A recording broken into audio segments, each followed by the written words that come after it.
Hello everyone. तो आज हम लोग अपने कुछ सप्लीमेंट्स और अमेंडमेंट्स जो आईसीएसआई ने प्रिस्क्राइब किए हैं एग्जाम्स के लिए, कैपिटल मार्केट के लिए, सैबी सब्जेक्ट के लिए, तो वो हम लोग डिस्कस करेंगे। चलिए, सबसे पहले हम लोग बात करेंगे हमारे चैप्टर नंबर 1 कि वैसे आईसीएसआई ने अमेंडमेंट बहुत पुराने पुराने वाले भी डाल रखे थे, तो हम वो सब रेफर नहीं करेंगे। हम लोग जो अमेंडमेंट्स एप्लीकेबल होंगे कब से, दिसंबर 24 से लेकर के ऑनवर्ड्स जो भी अमेंडमेंट्स हैं, बस वही हम यहाँ पे कवर करेंगे। सबसे पहले एआईएफ रेगुलेशन से रिलेटेड अमेंडमेंट है। वैसे एआईएफ रेगुलेशन हमने पढ़ी नहीं है एग्जीक्यूटिव लेवल पे, हमने सिर्फ और सिर्फ एआईएफ का मीनिंग देखा था, तो ये अमेंडमेंट हमारे लिए रेलेवेंट बिल्कुल भी नहीं है। तो कौन सी कैटेगरी कहाँ कैसे इन्वेस्टमेंट करेगा, तो ये आपको नहीं पढ़ना। ठीक है, तो आगे बढ़ते हैं फिर हम। Secondary market in India, enhancement in the scope of optional T plus 0 rolling settlement cycle in addition to the existing T plus 1 settlement cycle. दिसंबर 2024 में सेबी ने क्या फ्रेमवर्क बनाया कि T plus 0 settlement cycle on optional basis with effect from March 28, 2024. This will be in addition to the existing T plus 1 settlement cycle. देखिए, आपको पता होगा कि अभी रिसेंटली जितने भी सेटलमेंट होते हैं वो T+1 में होते हैं। यहाँ पे क्या किया इन्होंने, एडिशनल सेटलमेंट साइकिल स्टार्ट किया, T+0 settlement cycle, and will be introduce for a limited 25 scripts. जैसे मैंने आपको कई बार क्लास में बताया कि कुछ सिलेक्टेड कंपनीज पे जो है T+0 एप्लीकेबल है, बाकी रेस्ट ऑफ द केसेस में अभी T+1 ही चल रहा है। With a limited number of brokers, all investors are eligible to participate in this segment for T+0 settlement cycle if they are able to meet the timeline process and risk requirement as prescribed by the MIIs during 9:15 to 1:30 p.m. continuous trading sessions. तो इस particular time period के अंदर आप क्या कर सकते हो, T+0 settlement, और साथ ही में क्या कर सकते हैं आप, कुछ सिलेक्टेड कंपनीज के लिए बोला, कुछ स्पेसिफाइड ब्रोकर्स को ये facility. This is shortened settlement cycle will bring cost and time efficiency. तो सिंपल सी बात है, जितना आपका सेटलमेंट पीरियड छोटा रहेगा, आज मैंने ट्रेड किया, आज ही मेरे अकाउंट में जो है शेयर्स आ गए हैं या पैसे आ गए हैं, तो that would be very convenient for me to trade in future securities, और एकदम ट्रांसपेरेंसी बनी रहेगी। तो ये सब सेबी सोच रहा है कि हम इफेक्टिवली इंप्लीमेंट करें इसको, तो उसके लिए अभी कुछ सैम्पल बेसिस पे सिक्योरिटीज के साथ ही ये provision applicable. Next is secondary market में जो हम सिक्योरिटीज मार्केट इंटरमीडियरीज हैं उनके बारे में बात करते हैं। देखो, वैसे हमारे चैप्टर जो 6 था सिक्योरिटीज मार्केट इंटरमीडियरी, उसमें से वो सिर्फ इंटरमीडियरी उनका रोल इतना ही दे रखा है, बाकी ज़्यादा कुछ दे नहीं रखा है। लेकिन यहाँ पे अमेंडमेंट्स जो हैं वो काफ़ी सारे दे दिए हैं रिस्पेक्टिव रेगुलेशन के कंसर्न में। जैसे कि हम देखेंगे हमारे पास एक जो सेबी इन्वेस्टमेंट एडवाइजर रेगुलेशन है, उसके कंसर्न में एक अमेंडमेंट आ गया, जबकि इन्वेस्टमेंट एडवाइजर रेगुलेशन हमने बिल्कुल भी नहीं पढ़ी है, हमें कुछ दूर दूर तक पता ही नहीं कि है क्या ये रेगुलेशन। पर अमेंडमेंट्स क्या है वो एक बार देख लेते हैं। पार्ट टाइम इन्वेस्टमेंट एडवाइजर की डेफिनेशन यहाँ पे इंसर्ट की गई है। इट मीन्स एन इंडिविजुअल और a firm who for consideration is engaged in the business of providing investment advice and is also engaged in any other business activity or employment। मतलब क्योंकि part time है तो ये क्या कर रहा है, ये इन्वेस्टमेंट एडवाइस से रिलेटेड और साथ ही में दूसरी एक्टिविटी और बिजनेस एम्प्लॉयमेंट भी कर रहा है। Amendment is made in the definition of investment advisor, which means any person who for consideration is engaged in business of providing investment advice to clients or other person in a group of person, and includes a part-time investment advisors or any person who holds out himself as an investment advisor by whatever name called। तो यहाँ पे अब investment adviser की definition change हो जाएगी, तो investment adviser में part time investment adviser भी इंक्लूड होगा। ठीक है, तो ये डेफिनेशन में डिफरेंस है। Definition of investment advice is amended, which as per the amended definition means advice relating to the investing in, purchasing, selling, otherwise dealing in security, and advice on investment portfolio containing securities, whether written, oral, or through any other means of communication for the benefit of the client, and shall include financial planning, provided that investment advice through newspaper, magazines, electronic या broadcasting etc. उसको हम investment advice नहीं मानेंगे। shall not be considered as investment advice for the purpose of this regulation। तो ये बात तो हमें पहले भी बता दी ना कि जो भी मैगजीन, न्यूज़पेपर या कोई टीवी में कुछ चल रहा है तो उसमें अगर कोई एडवाइस दिया गया है तो उसको हम इन्वेस्टमेंट एडवाइस नहीं मानते हैं। Provided further that trading calls shall not be considered as investment advice for the purpose of these regulation। चलिए next is net worth requirement for investment adviser is substituted. तो इन्वेस्टमेंट एडवाइजर के लिए net worth requirement के लिए क्या बोला इन्होंने कि investment adviser shall maintain a deposit in of such sum as specified by the SEBI from time to time. तो कितना पैसा जमा कराना होगा इनको, जितना सेबी बोलेगा। तो एक सेपरेट अकाउंट खोलेंगे, उसके अंदर पैसा जमा कर देंगे। फिर जो अकाउंट आपने खोला है उसका क्या होगा, the deposit shall be maintain with the schedule bank marked as lien in favor of the body or body corporate recognized by the SEBI। तो बेसिकली ये जो अकाउंट आपने खोला है स्केड्यूल बैंक में, वो लियन मार्क्ड रहेगा उस पे, कौन सी बॉडी का, जो भी सेबी ने प्रिस्क्राइब किया, सेबी ने रिकॉग्नाइज किया, उनका लियन मार्क रहेगा। भाई ऑब्वियसली सेबी ने मार्क लियन करवाया, क्यों करवाया, ताकि तुम कभी डिफॉल्ट करो तो हम पैसा निकाल लेंगे उसके अंदर से।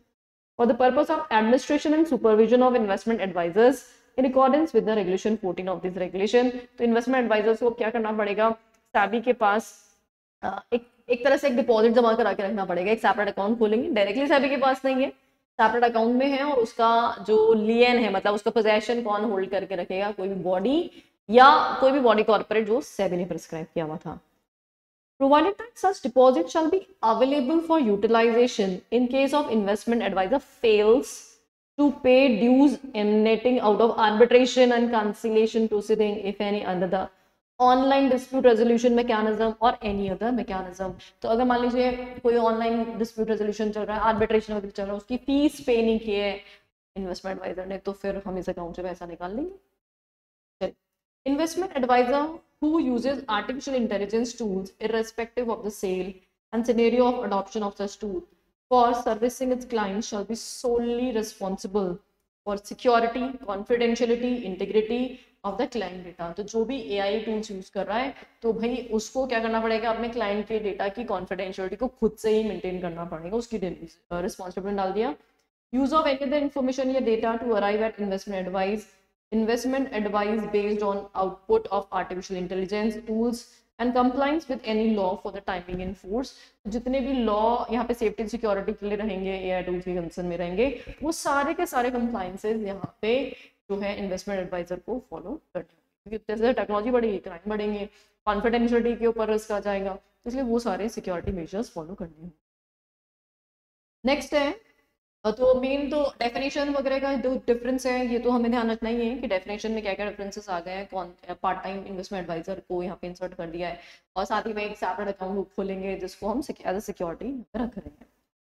Appointment of compliance officer. अब कंप्लाइंस ऑफिसर के लिए क्या बोला इसने, जो भी नॉन इंडिविजुअल इन्वेस्टमेंट एडवाइजर्स है ना, नॉन इंडिविजुअल, इंडिविजुअल वाले नहीं, नॉन मतलब कंपनी जो भी है, उनको यहाँ पे अपॉइंट करना पड़ेगा। या तो किसको अपॉइंट कर ले, वो किसी कंप्लाइंस ऑफिसर को अपॉइंट कर ले, या फिर किसी प्रोफेशनल को अपॉइंट कर ले। कौन से प्रोफेशनल्स तो हमारे कुछ गिने चुने हैं, जैसे सीए, सीएस, कॉस्ट अकाउंटेंट्स है ना, या अदर्स जो भी as may be specified by the SEBI.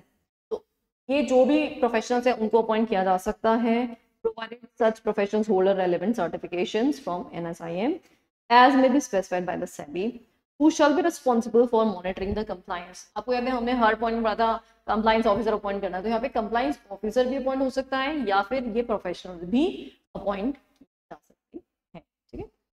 फिर independent professional referred in sub regulation 1 of this regulation is being appointed. तो क्यों अपॉइंट किया गया था, मॉनिटरिंग के लिए। तो the principal officer shall submit an undertaking, तो अब उसको क्या देनी पड़ेगी, अंडरटेकिंग देनी पड़ेगी टू द बोर्ड या body corporate recognise under regulation number 14 of this regulation to the effect that principal officer shall be responsible for monitoring the compliance in respect of the requirement of the act regulation। हम जहाँ पे जो भी compliance officer है, तो compliance officer क्या करेगा भाई, compliance officer एक डिक्लेरेशन देगा कि जो प्रिंसिपल ऑफिसर है वो सारे के सारे एक्ट और रूल रेगुलेशंस के कंप्लायंसेस के लिए रिस्पॉन्सिबल होगा, ठीक है। अब नेक्स्ट ऐसे रिसर्च एनालिसिस जो रेगुलेशन है उसके कंसर्न कुछ अमेंडमेंट्स यहाँ पे प्रिस्क्राइब किए गए। अभी हम किसके बारे में थे, इन्वेस्टमेंट एडवाइजर के बारे में बात कर रहे थे, अब हम किसके बारे में बात कर रहे हैं, रिसर्च एनालिसिस के बारे में बात कर रहे हैं। इसमें भी देखो पार्ट टाइम रिसर्च एनालिसिस की डेफिनेशन, जैसे पार्ट टाइम इन्वेस्टमेंट एडवाइजर था, ऐसे पार्ट टाइम रिसर्च एनालिसिस्ट हो गया।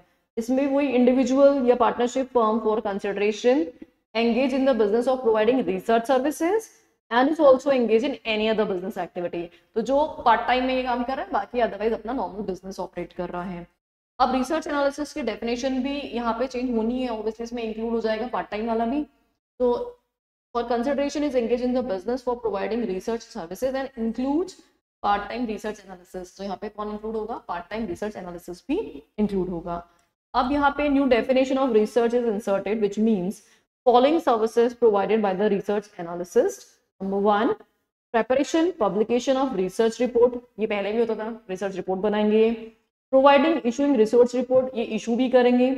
मेकिंग बाइंग सेलिंग और hold recommendation, price target stop loss target, या offering an opinion concerning public offer, या फिर रिकमेंडिंग मॉडल पोर्टफोलियो, या प्रोवाइडिंग ट्रेडिंग कॉल्स, या फिर any other services of similar character. तो ये सारे काम जो है वो किस में फॉल करेंगे, हमारे रिसर्च एनालिसिस के सर्विसेज में फॉल करेंगे।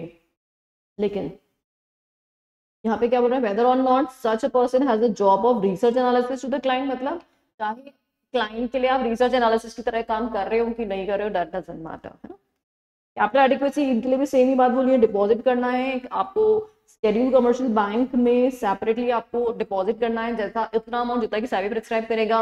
और इस अकाउंट का लियन कौन क्रिएट करके रखेगा, लियन वही सेबी की प्रिस्क्राइब जो भी बॉडी या बॉडी कॉर्पोरेट है वो इस पे एडमिनिस्ट्रेशन एंड सुपरविजन रखेगा। और अगर मान लीजिए कोई भी same online dispute resolution arbitration conciliation की फीस पे नहीं की है, तो फिर उस केस में सेम टू सेम ये फंड वहां से यूज किया जा सकता है। तो सेम कंडीशंस हैं जैसा कि अभी हमने इन्वेस्टमेंट एडवाइजर में पढ़ी थी, डिटो सेम। अच्छा, जनरल रिस्पॉन्सिबिलिटीज में क्या क्लॉज ऐड हो गया है, देखो, रिसर्च एनालिसिस्ट और research entity shall disclose to the client the terms and conditions as may be specified by the SEBI and the consent of the client on such terms and conditions as may be specified by the SEBI। बहुत बढ़िया बात है, as may be specified by the SEBI। तो SEBI ने जो prescribe किया है वो डिटेल डिस्क्लोज करेंगे और साथ ही में अपने क्लाइंट से कंसेंट लेंगे उस मामले में जैसा SEBI बोलेगा। ठीक है भाई, SEBI बोलते हैं। रिसर्च एनालिसिस या research entity who uses AI, तो एआई यूज करते तो डेफिनेटली आपको डेटा की सीक्रेसी कॉन्फिडेंशियलिटी मेंटेन करना बहुत जरूरी रहेगा। तो ये सेम ऊपर वाली कंडीशन जैसे अभी हमने पढ़ी थी।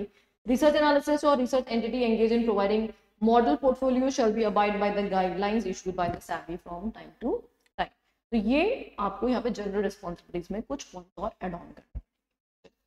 कंप्लायंस ऑफिसर के लिए सेम बात है, या तो कंप्लायंस ऑफिसर का अपॉइंटमेंट कर लो या फिर independent professional, ditto same, copy paste, no change at all. चलिए, अब है यहाँ पे आर्टिफिशियल इंटेलिजेंस, क्योंकि आजकल हर जगह एआई यूज हो रहा है, तो एआई के कंसर्न में SEBI एकदम बहुत इंस्टेंट जो है काम करता है। SEBI बहुत ज्यादा टेक्नोलॉजी वाइज अपग्रेडेड रहता है, तो SEBI ने बोला भाई एआई यूज कर रहे हैं सब लोग, तो उसके कंसर्न में कुछ रिस्पॉन्सिबिलिटीज भी फॉलो करनी पड़ेंगी। तो any person regulated by SEBI who uses AI and machine learning tools and techniques either designated by it or procured from third-party technology service providers, irrespective of the scale and scenario of adoption of such tools for conducting business and servicing its investor shall be solely responsible। अब देखो उन्होंने clear cut क्या कर दिया, आप AI tools use करो खुद के या किसी और के, हमें उससे मतलब आपका कितना कैपिटल है, कितना बड़े हो छोटे हो, हमें कोई रेलेवेंस नहीं है। अगर आपने एआई यूज किया है तो भाई आपको कुछ बातें तो ध्यान देनी पड़ेंगी, जैसे privacy, security, integrity of investors and stake holders data, including data maintain by it in a fiduciary capacity. जितना भी डेटा उसकी सिक्रेसी और प्राइवेसी मेंटेन करना आपकी जिम्मेदारी है। For the output arising of the uses of tools relies upon और deals with it, मतलब जो आउटकम आ रहा है वो रिलायबल है कि नहीं है, उसकी जिम्मेदारी भी आपकी है। And for the compliance of the applicable law and force, ये सारी चीजें फॉलो करनी होंगी। SEBI may, in case of violation of the provisions of sub-regulation number 1, take such action as it may deem fit। और SEBI को लगता है कि वायलेशन किया आपने, तो SEBI जैसा एक्शन लेना चाहे वैसे ले सकता है। तो ये एआई के कंसर्न में, तो देखो रिसेंट जो बहुत ज्यादा चल रहा है एआई, तो क्वेश्चन बन सकता है डेफिनेटली। तो इसलिए ये अमेंडमेंट्स है ना, क्वेश्चंस के पॉइंट ऑफ व्यू से, एग्जाम पॉइंट ऑफ व्यू से भी बहुत रेलेवेंट रहते हैं, तो आप लोग इनको थोड़ा ध्यान से देखिए। चलिए, क्रेडिट रेटिंग एजेंसीज के कंसर्न में इन्होंने क्या बोला भाई,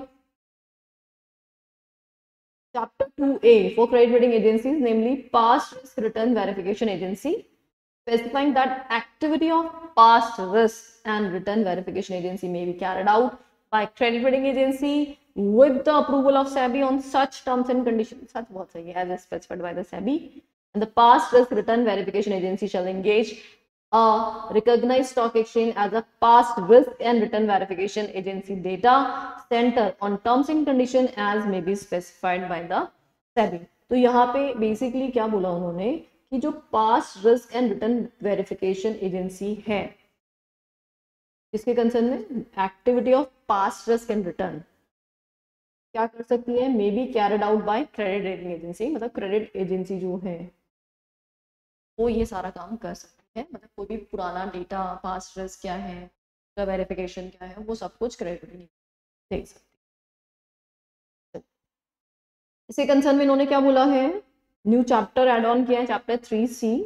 provision of chapter 3C shall be applicable only to the investment advisor, research analysis, algo providers empaneled with the recognized stock exchange and intermediaries permitted by SEBI to provide the services of investment advisors, research analysis and an algorithm trading।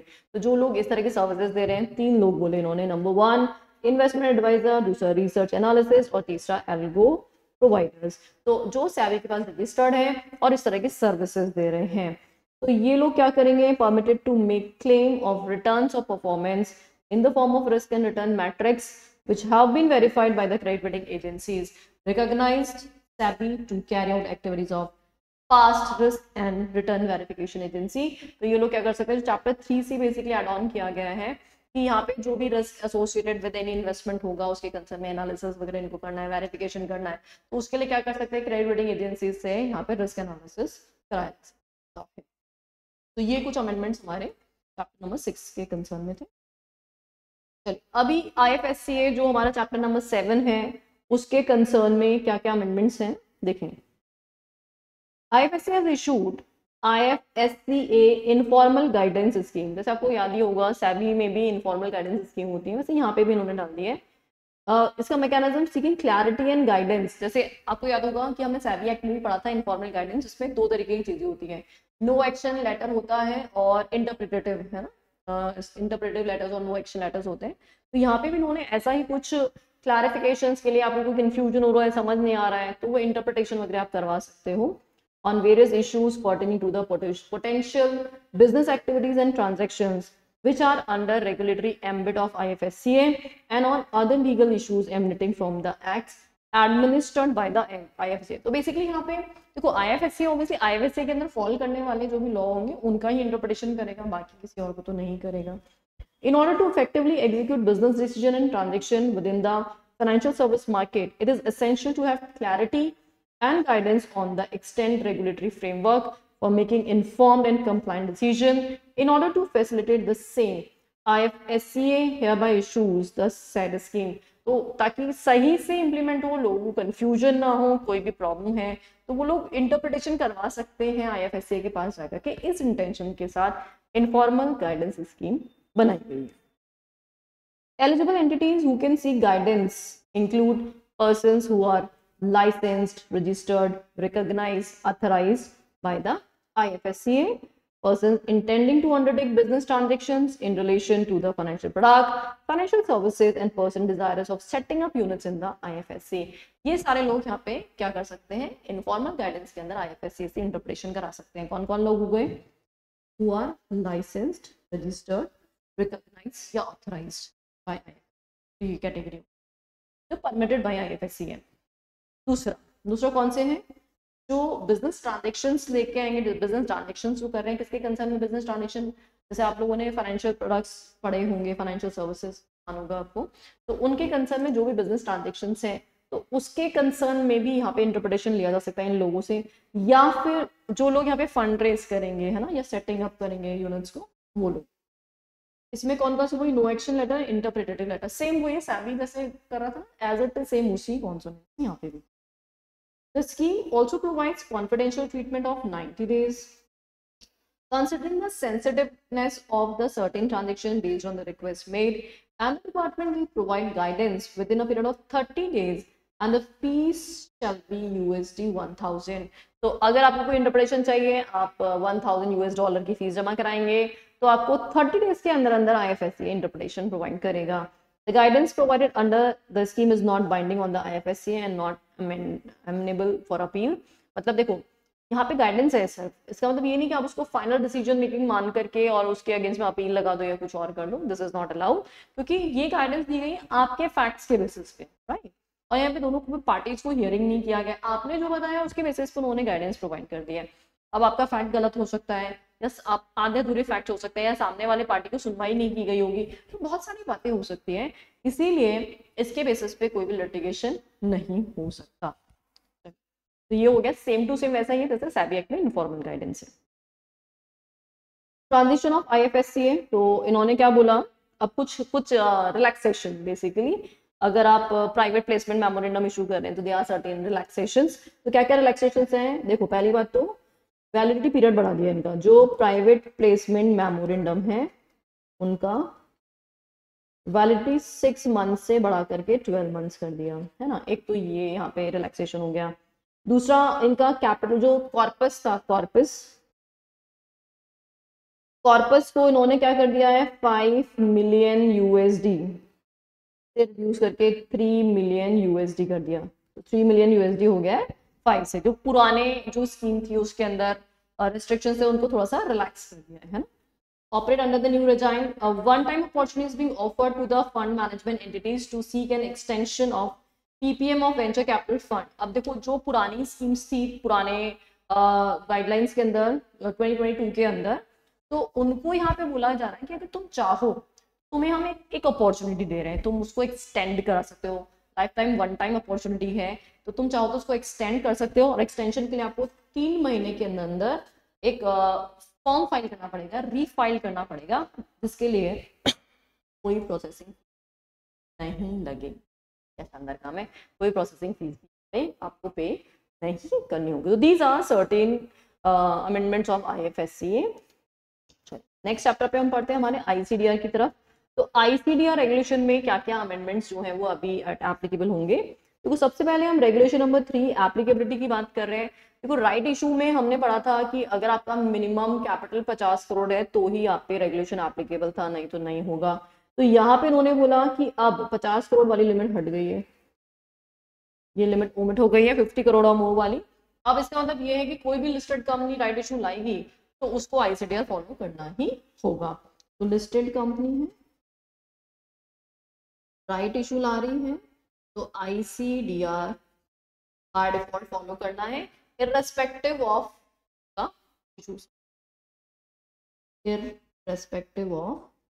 issue size कुछ भी क्यों ना हो, non applicability outstanding convertible securities regulation number 5 हमने पढ़ा था, है ना। तो 5(2) में हमने क्या पढ़ा था कि अगर कंपनी के पास आउटस्टैंडिंग कन्वर्टेबल सिक्योरिटीज हैं तो उस केस में कंपनी क्या नहीं कर सकती, पब्लिक इशू नहीं ला सकती, है ना।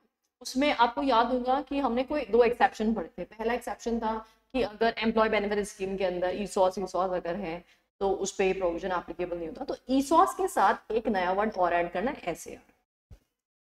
ईसॉस के साथ साथ और क्या ऐड करना है, एसएआर, स्टॉक एप्लीकेशन प्राइस, बस इतना सा अमेंडमेंट है। एसएआर और ऐड कर लेना आपको रेगुलेशन नंबर 5(2) के प्रोविजन में प्रोवाइडेड करके जब हम एग्जामिनेशंस पढ़ते हैं। नेक्स्ट इज, अब है यहाँ पे हमें company secretary compliance officer appoint करना है, shall appoint issuer shall appoint compliance officer. तो ये जो कंप्लायंस ऑफिसर होगा, आपको याद होगा एक रेगुलेशन नंबर 23 हमने पढ़ा था जिसमें हम अपॉइंटमेंट ऑफ इंटरमीडिएट्स पढ़ रहे थे। तो अपॉइंटमेंट ऑफ इंटरमीडिएट्स में मर्चेंट बैंकर का अपॉइंटमेंट कर रहे थे हम, सिंडिकेट मेंबर, आरटीआई वगैरह अपॉइंट कर रहे थे, कंप्लायंस ऑफिसर का अपॉइंट कर रहे थे। तो ये कंप्लायंस ऑफिसर कौन होगा, person qualified to be company. तो हमने खुद नहीं अंडरस्टैंड कर लिया था, कंपनी सेक्रेटरी लिखा हुआ नहीं था, लेकिन हाँ अब इन्होंने लिख भी दिया है कि ताकि कोई कंफ्यूजन हो ही ना, तो यहाँ पे कंपनी सेक्रेटरी को ही कंप्लायंस ऑफिसर अपॉइंट किया जाए। अब जो भी यहाँ पे ऑफर डॉक्यूमेंट जो थे filed with the SEBI for public comments if any for a period of 21 days from the date of publication of the public announcement. आपको याद होगा रेगुलेशन 26 हमने पढ़ा था जिसमें हमने क्या किया था, वेबसाइट पे अपलोड कर दिया था ताकि लोगों के कमेंट्स रिसीव हो सके। तो जो लोगों के कमेंट्स रिसीव होंगे उसमें 21 डेज का टाइम दिया गया था। तो ये 21 डेज काउंट कहाँ से करना है, तो वो पीरियड मिसिंग था, लिखा हुआ नहीं था। तो 21 डेज काउंट करना है publication of the public announcement. जब आपने पब्लिक अनाउंसमेंट दिया था वहां से 21 डेज के अंदर आपको कमेंट्स देने होंगे। Issuer shall announce floor price or the price band at least 2 working days before the opening of the issue या bid in the pre-issue and price band advertisement in the format is specified under Part A of Schedule 10, the same newspaper in which public announcement was published. तो जहाँ पे public announcement आपने already, तो उसका language change हो गया है, यहाँ पे सेम न्यूज़पेपर के अंदर ही आपको पब्लिकेशन देना होगा. कितने दिन पहले? 2 दिन पहले. Next is, subject to the provisions of Companies Act 2013, the issuer shall, after filing the red herring prospectus with the ROC, make a pre-issue and price band advertisement in the same newspaper. Again देखिए इसमें भी वही बात है, तो जो आप advertisement वगैरह दे रहे हो सेम न्यूज़पेपर में ही कंटिन्यू करेंगे, न्यूज़पेपर चेंज नहीं करेंगे. Pre-issue and price band advertisement shall be in the format and contain the disclosure as specified in Part A. और जो एडवर्टाइजमेंट होगा उसका फॉर्मेट क्या होगा? वो एज पर पार्ट ए होगा. अब यहाँ पे ये ओमिटेड हो गया. रेगुलेशन 43 एंड 139 में एक प्रोविजो दे रखा था कि disclosure in the related to the price band of floor price in the financial ratio contain, तो ये हमारे लिए कोई खास रेलेवेंट भी नहीं है क्योंकि एग्जीक्यूटिव लेवल पे इतना डिटेल दे भी नहीं रखा था. चलिए नेक्स्ट है 54 एंड 150 सब्स्टिट्यूटेड हो गए हैं. The issuer shall ensure that all the transaction in the security by the promoter and promoter group between the date of filing of DOD and OD as the case में be. तो ये regulation भी हमारे था ही नहीं executive में, तो हमें कोई रेलेवेंट नहीं क्योंकि एग्जीक्यूटिव लेवल पे इन्होंने बहुत सारे रेगुलेशन तो गायब भी कर रखे हैं, ये हमारे लिए रेलेवेंट नहीं. चलिए राइट इशू की एलिजिबिलिटी जो जैसे रेगुलेशन 3 के अंदर आया था, एप्लीकेबिलिटी 50 करोड़ की लिमिट हटा दी है, वही सेम यहाँ पे दे रखा है राइट इशू के अंदर कि 50 करोड़ वाली जो लिमिट है वो अब हट चुकी है. अब आपके ऊपर कोई भी कैपिटल कंडीशन नहीं है, आप कितना भी इशू करें आपको आईसीडीआर फॉलो करना. देखिए जहां पे यहाँ पे एक अमेंडमेंट आया है, जहां राइट इशू है, तो राइट इशू का मतलब है हम लेटर ऑफ ऑफर लेके आते हैं. आपको ऑफर डॉक्यूमेंट का मैंने डेफिनेशन बताया था, लेटर ऑफ ऑफर है ना. तो राइट इशू के लिए कभी भी ओडी डीओडी यूज नहीं करते, वहां पे ड्राफ्ट लेटर ऑफ ऑफर और letter of offer word use करते हैं. तो जहां पे इन्होंने ड्राफ्ट ऑफर डॉक्यूमेंट या ऑफर डॉक्यूमेंट यूज कर रखा है उन सबकी जगह पे draft letter of offer and letter of offer word use करना होगा. राइट है, तो ये एक छोटा सा अमेंडमेंट है. Where the issuer, promoter, director is a willful defaulter or a fraudulent borrower, the promoter or promoter group of the issuer shall not renounce their right except to the extent of renunciation within the promoter group. ये तो हमने पढ़ा था already ना. अगर आपका willful defaulter वाला case है तो वो लोग रिनाउंसिएशन सिर्फ और सिर्फ आपस में प्रमोटर ग्रुप आपस में एक दूसरे को कर सकते हैं. अमेंडमेंट में क्या ऐड ऑन किया? और टू स्पेसिफिक इन्वेस्टर, वहीं पे एक लाइन और ऐड कर लेंगे, और to specific investors as disclosed by the issue, or to specific investors as disclosed by the issuer. ठीक है, तो मतलब प्रमोटर आपस में तो कर ही सकते हैं, उसके अलावा किसी और को भी कर सकते हैं जिसको यहाँ पे परमिटेड होगा. नेक्स्ट इज, ये सब हमारे लिए रेलेवेंट नहीं है क्योंकि इतना डिटेलिंग नहीं दे रखा है.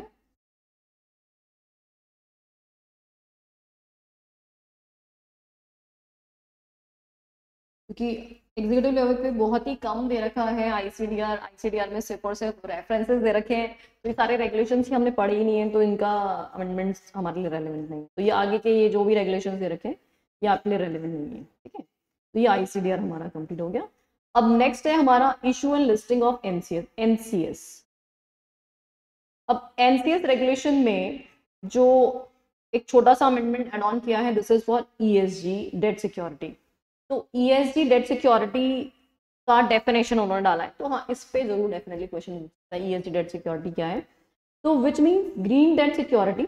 अब देखो इसमें क्या क्या आएगा, एक तो ग्रीन डेट सिक्योरिटी, एक तो ये आ गया, दूसरा आ गया सोशल बॉन्ड. क्या आ गए? सोशल बॉन्ड आ गए, सोशल बॉन्ड. तीसरा आ गया सस्टेनेबल बॉन्ड, सस्टेनेबल बॉन्ड. और फोर्थ आ गया सस्टेनेबिलिटी लिंक्ड बॉन्ड, है ना. ये चार आ गए. कौन कौन से? एक तो green debt security, social bond, sustainable bond और एक सस्टेनेबिलिटी लिंक्ड बॉन्ड, है ना. और any other type of bond by whatever name called that are issued in accordance with such international frameworks as adapted or adjusted to suit Indian requirements that are specified by the SEBI from time to time. और any other securities as specified by the SEBI. तो ये तो है ही, उसके अलावा जो भी specifically यहाँ पे प्रेस्क्राइब होंगे वो सब कुछ भी यहाँ पे आएंगे।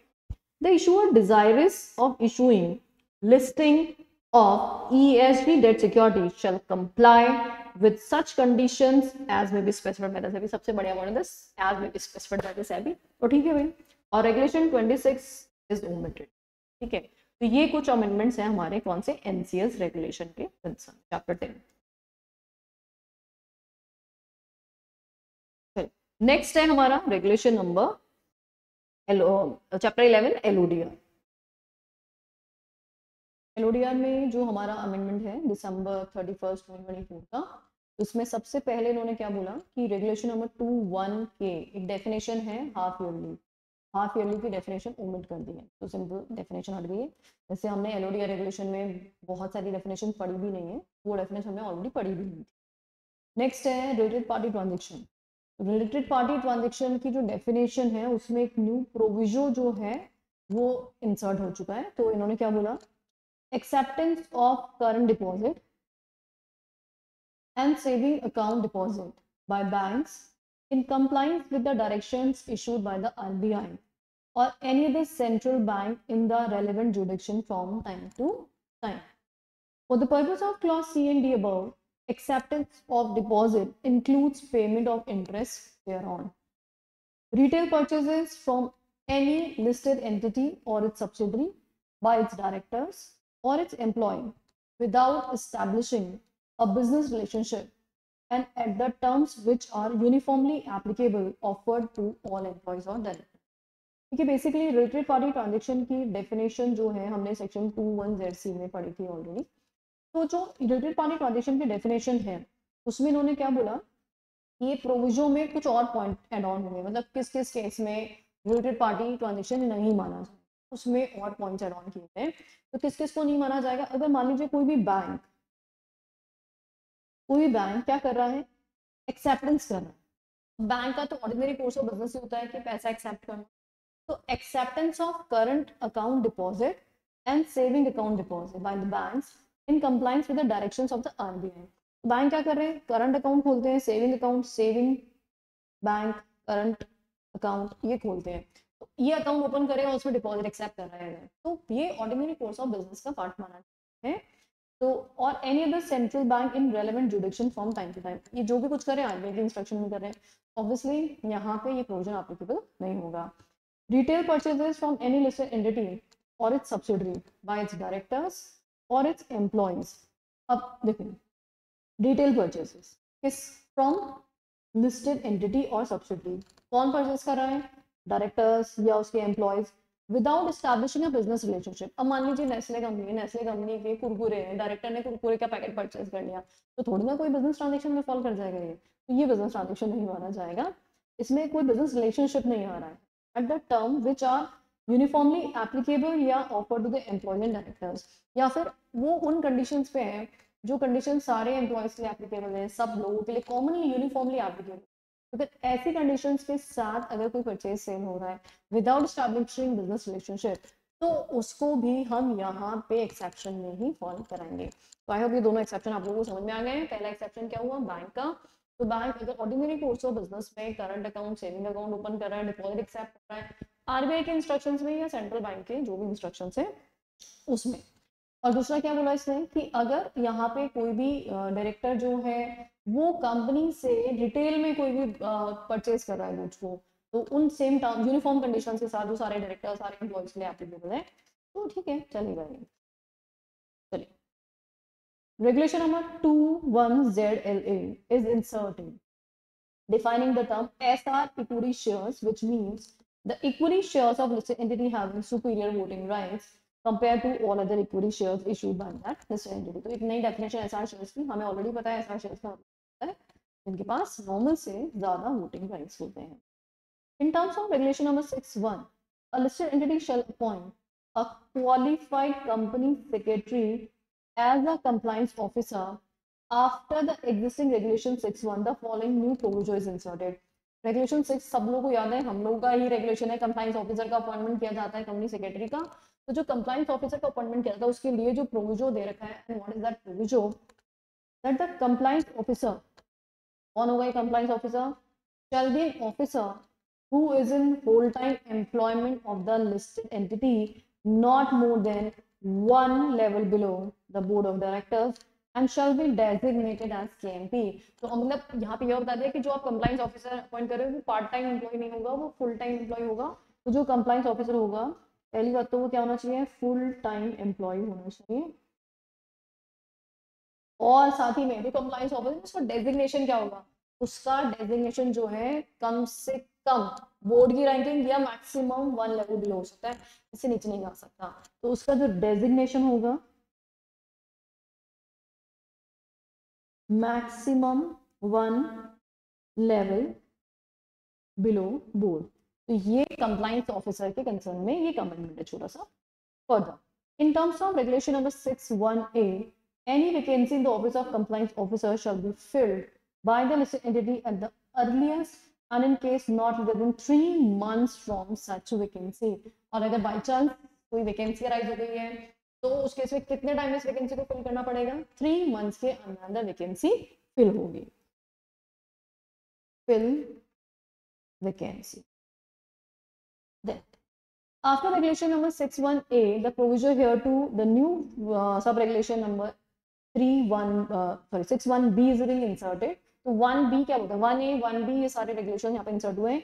Any vacancy in the office of compliance officer of such listed entity in respect of resolution plan under section 31 of IBC so shall be filled with in a period of 3 months of such approval। तो यहाँ पे जो 3 महीने का period है IBC case में, वो 3 महीने कहाँ से काउंट करना है, 3 months from the date of approval आपको काउंट करना है। Provided that in the interim such enlisted entity shall have not less than 1 full-time KMP to its day-to-day affairs। तो की मैनेजर की पर्सनल होना चाहिए मैनेजिंग टू डे-टू-डे अफेयर्स के लिए। तो उसने क्या बोला, देखो अगर आईबीसी एप्लीकेबल है, आईबीसी और वहां पे क्या आ गया आपका रेजोल्यूशन प्लान, रेजोल्यूशन प्लान, जैसे रेजोल्यूशन प्लान अप्रूव हो गया था तो अप्रूव होने के 3 मंथ्स के अंदर अंदर आपको वैकेंसी फिल करनी पड़ेगी। अब 3 महीने लग रहे हैं तो इन द मीन टाइम क्या किया जाएगा, इन the interim such listed entity shall have not less than 1 full time की मैनेजर पर्सन होना चाहिए। मतलब इस 3 महीने के ड्यूरेशन में जब तक फिलिंग नहीं हो जाती एटलीस्ट 1 फुल टाइम KMP होना चाहिए to manage day to day activities. जो भी हमारी कंपनी की डे टू डे एक्टिविटीज है उसको यहाँ पे कंप्लायंस करने के लिए कम से कम एक फुल टाइम कंपनी सेक्रेटरी नहीं है अगर अभी, तो कोई और KMP होना चाहिए। तो KMP के यहाँ पे कंपनी सेक्रेटरी कंप्लायंस ऑफिसर के कंसर्न में रेगुलेशन 6 में हमें क्या क्या अमेंडमेंट्स नजर आ रहे हैं। तो देखो, एक तो रेगुलेशन 6 में हमने ये पढ़ा कि जो कंपनी सेक्रेटरी अपॉइंट किया जा रहा है वो फुल टाइम एम्प्लॉय, सही है, फुल टाइम एम्प्लॉयमेंट। ये तो हो गया हमारा पहला अमेंडमेंट। दूसरा अमेंडमेंट उन्होंने बोला कि अगर आपके कंपनी सेक्रेटरी की पोस्ट वेकेट हो जाती है, कंप्लायंस ऑफिसर की पोस्ट वेकेट हो जाती है, तो वैकेंसी अगर अराइज हो रही है तो फिल करेंगे हम कितने टाइम में, 3 मंथ्स में, ठीक है। और तीसरा इसने बोला आईबीसी का केस, आईबीसी है, रेजोल्यूशन प्लान आ गया है अप्रूव्ड, तो उसके 3 मंथ्स के अंदर अंदर हमें अपॉइंटमेंट करना है। और जब तक अपॉइंटमेंट नहीं हो जाता है, इंटरमिटेंट वैकेंसी जो भी इंटरिम जो भी है उसमें कम से कम 1 फुल टाइम KMP होना जरूरी होगा। तो ये सारे हमने किसके बारे में पढ़े, रेगुलेशन नंबर 6 के बारे में। चलो आगे बढ़ते हैं हम,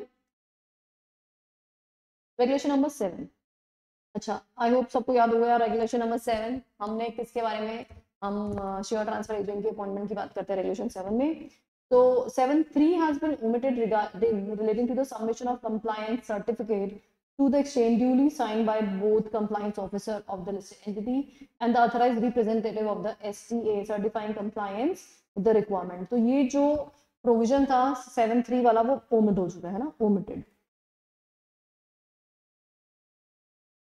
कौन सा वाला प्रोविजन ओमिट हो गया है? जो हमें कंप्लायंस सर्टिफिकेट जो फाइल करना था सर्टिफाइड वाला, अब नहीं करना, ईयर एंड के 30 डेज में वो नहीं करना, हटाना।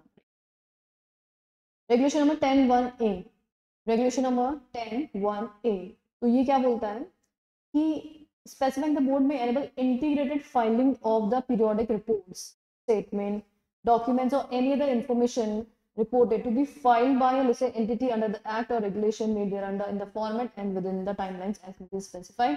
तो रेगुलेशन नंबर 10 हमने पढ़ा था, तो उसमें आपको 10(1)A एड ऑन करना है। 1A में क्या बोल रहा है ये कि SEBI क्या कर सकता है, इंटीग्रेटेड फाइलिंग जो है यहाँ पे अलाउ कर रहा है। तो enable integrated filing of periodic report और स्टेटमेंट, जो भी आप फाइल करते हैं तो फाइलिंग हमें SEBI और स्टॉक एक्सचेंज को फाइल करनी होती है, तो उसके लिए इंटीग्रेटेड फाइलिंग जो है सिस्टम यहाँ पे अलाउ किया जा रहा है। ठीक है, 13 रेगुलेशन नंबर 13, आई होप सबको याद होगा, ग्रीवेंस एंड रिड्रेसल के कंसर्न में हमने रेगुलेशन नंबर 13 पढ़ा था। तो इस substituted stating that listed entity shall file with the recognised stock exchange on quarterly basis a statement detailing the redressal of investors grievances in such form and within the timeline as may be specified। तो ये अब आपको read करना है। तो listed entity क्या करेगी, recognised stock exchange को क्वार्टरली बेसिस पे इन्वेस्टर्स के रिड्रेसल के कंसर्न में जो है वो डेटा प्रोवाइड करेगी। टाइमलाइन क्या होगा, कितने दिनों में करना है? Regulation number 16, material subsidiary. Material subsidiary की डेफिनेशन हमने पढ़ी थी रेगुलेशन नंबर। तो यहाँ पे इन्होंने क्या बोला, इनकम को सब्स्टिट्यूट करना है किससे, टर्नओवर से। तो इनकम की जगह पे आप यहाँ पे क्या वर्ड यूज किया जाना है, टर्नओवर। नेक्स्ट है 16(1)D में senior management, the word company secretary and CFO wherever appear is substituted with the person identified and designated as KMP। तो जहाँ पे भी CS एंड CFO लिखा हुआ है, तो CS एंड CFO की जगह पे क्या लिखेंगे हम, person identified and designated as KMP। KMP word use है। चलिए 17(1)A, regulation number 17 is inserted stating that listed entity shall ensure compliance with this sub-regulation at the time of appointment या reappointment या any time prior to the non-executive director attaining the age of 75 years। आपको याद ही होगा कि हमने regulation 17 पढ़ा था composition of board के कंसर्न में, जिसमें एनएडीज का एज लिमिट हमने पढ़ा था कि किसी भी केस में 75 ईयर्स से ज़्यादा। तो ये जो कंप्लायंस है इसके बारे में क्या इंश्योर कर रहा है, at the time of appointment या रीअपॉइंटमेंट या any time prior to the NAD attaining the age of 75 years age. तो ये जो एज की लिमिट है अपॉइंटमेंट रीअपॉइंटमेंट के वक्त जो है कंप्लायंसेस इंश्योर करना होगा। 17(1)C there has been substituted and the same is reproduced below। 17(1)C का लैंग्वेज का चेंज हो गया है। The listed entity shall ensure that approval of shareholders for appointment या reappointment of a person on the board of directors or as a manager is taken at the next general meeting or within a time period of 3 months from the date of appointment, whichever is earlier। तो what it said कि हमने अगर किसी भी director का appointment या reappointment किया हुआ है तो उसके लिए हमें क्या लेनी है, शेयर होल्डर्स की अप्रूवल लेनी पड़ेगी। तो जो भी आपने डायरेक्टर एमडी जिसका भी अपॉइंटमेंट किया है आपको कितने महीने में, 3 months और next general meeting whichever is early में आपको क्या करना पड़ेगा, कंसेंट ऑफ मेंबर्स लेना होगा, कंसेंट ऑफ मेंबर्स लेना होगा। प्रोवाइडेड appointment या reappointment of a person to the board of director as a manager is subject to the approval of regulatory authorities या government या statutory authorities, then the time taken to receive such approval shall be excluded for the purpose of this। अब देखो ये ऐसा कहना चाह रहा है, जैसे मान लो मुझे किसी रेस्पेक्टिव डायरेक्टर का अपॉइंटमेंट करने से पहले सेंट्रल गवर्नमेंट की अप्रूवल चाहिए थी लेट्स से, या किसी और अथॉरिटी की जरूरत थी, तो अगर हम वहां पे अप्रूवल लेने जा रहे हैं उस अथॉरिटी से तो उसमें टाइम लगेगा ना, तो जो टाइम लगेगा ना उसमें अप्रूवल लेने में वो 3 महीने में इंक्लूड नहीं होगा। तो स्टैट्यूटरी अप्रूवल का टाइम अलग है और उसके अलावा बाकी रेस्ट ऑफ द केसेस में आपको 3 महीने या next meeting whichever is earlier का टाइम फ्रेम अवेलेबल रहेगा। provided further that a public sector company shall ensure that approval of the shareholders for appointment या reappointment of a person on the board of directors or as a manager is taken at the next general meeting. तो क्या बोल रहा है ये PSUs अगर हैं तो उनको क्या इंश्योर करना है कि अप्रूवल ऑफ शेयर होल्डर्स और किसके लिए अपॉइंटमेंट रीअपॉइंटमेंट और as a manager taken at the next general meeting, मतलब 3 महीने वाला प्रोविजन एप्लीकेबल नहीं है। PSU अगर है तो वहां पे सिर्फ और सिर्फ नेक्स्ट जनरल मीटिंग में ही अप्रूवल लेना है, और नॉर्मल कंपनी है तो 3 months और next general meeting whichever is early. Provided further that requirements specified in this clause shall not be applicable to appointment reappointment of a person nominated by financial sector regulator, court या tribunal. मतलब अगर मान लीजिए किसी nominee director का appointment हो रहा है तो फिर उस केस में उस पे ये अप्रूवल वाली कंडीशन अप्रूवल नहीं होगी। किस केस में? नॉमिनी डायरेक्टर के केस में। नॉमिनी डायरेक्टर पे ये अप्रूवल वाली कंडीशन एप्लीकेबल नहीं होगी, ठीक है ना। तो क्या क्या अभी हमने सीखा इसमें, भी अगर आप किसी भी डायरेक्टर का अपॉइंटमेंट कर रहे हैं, रीअपॉइंटमेंट कर रहे हैं, तो आपको नेक्स्ट जनरल मीटिंग या 3 months whichever is earlier के अंदर कंसेंट लेना है। PSU में नेक्स्ट जनरल मीटिंग का प्रोविजन एप्लीकेबल नहीं होगा और नॉमिनी डायरेक्टर पे ये प्रोविजंस एप्लीकेबल नहीं होंगे। Next is appointment reappointment of a person including as a managing director, full time director, manager who was earlier rejected by the shareholders at the general meeting shall be done only with the prior approval of the shareholders। भाई अगर मान लो किसी को पहले से ही shareholders ने मना कर दिया, आप हो ना डायरेक्टली पहले अपॉइंट कर लेते भाई वापस पूछ लेंगे, तो ऐसे कैसे पूछ लेंगे, उन्होंने मना किया है ना, तो प्रायर अप्रूवल। तो अगर रिजेक्टेड है तो फिर क्या लेना पड़ेगा? प्रायर अप्रूवल लेना पड़ेगा। Provided that the statement referred in subsection 1 of section 102 of Companies Act, that is what explanatory statement. For considering the appointment और reappointment जो earlier rejected था, वो आपको डिटेल यहाँ पे कंटेंट लगाना पड़ेगा कि भाई पहले से ही जो है इनका अपॉइंटमेंट रिजेक्टेड हो चुका था, उसको हम अब क्यों अपॉइंट करना चाह रहे हैं, जस्टिफिकेशन बाय NRC। NRC क्या बोलता है, क्यों अपॉइंट करना जरूरी है, उसके बिना हमारा काम क्यों नहीं चल रहा है। तो ऐसी क्या आपदा आ गई थी कि भाई उसी पर्सन को अपॉइंट करना पड़ रहा है जिसको मेंबर्स ऑलरेडी मना कर चुके हैं। And following new provisions inserted as 17(1)(e).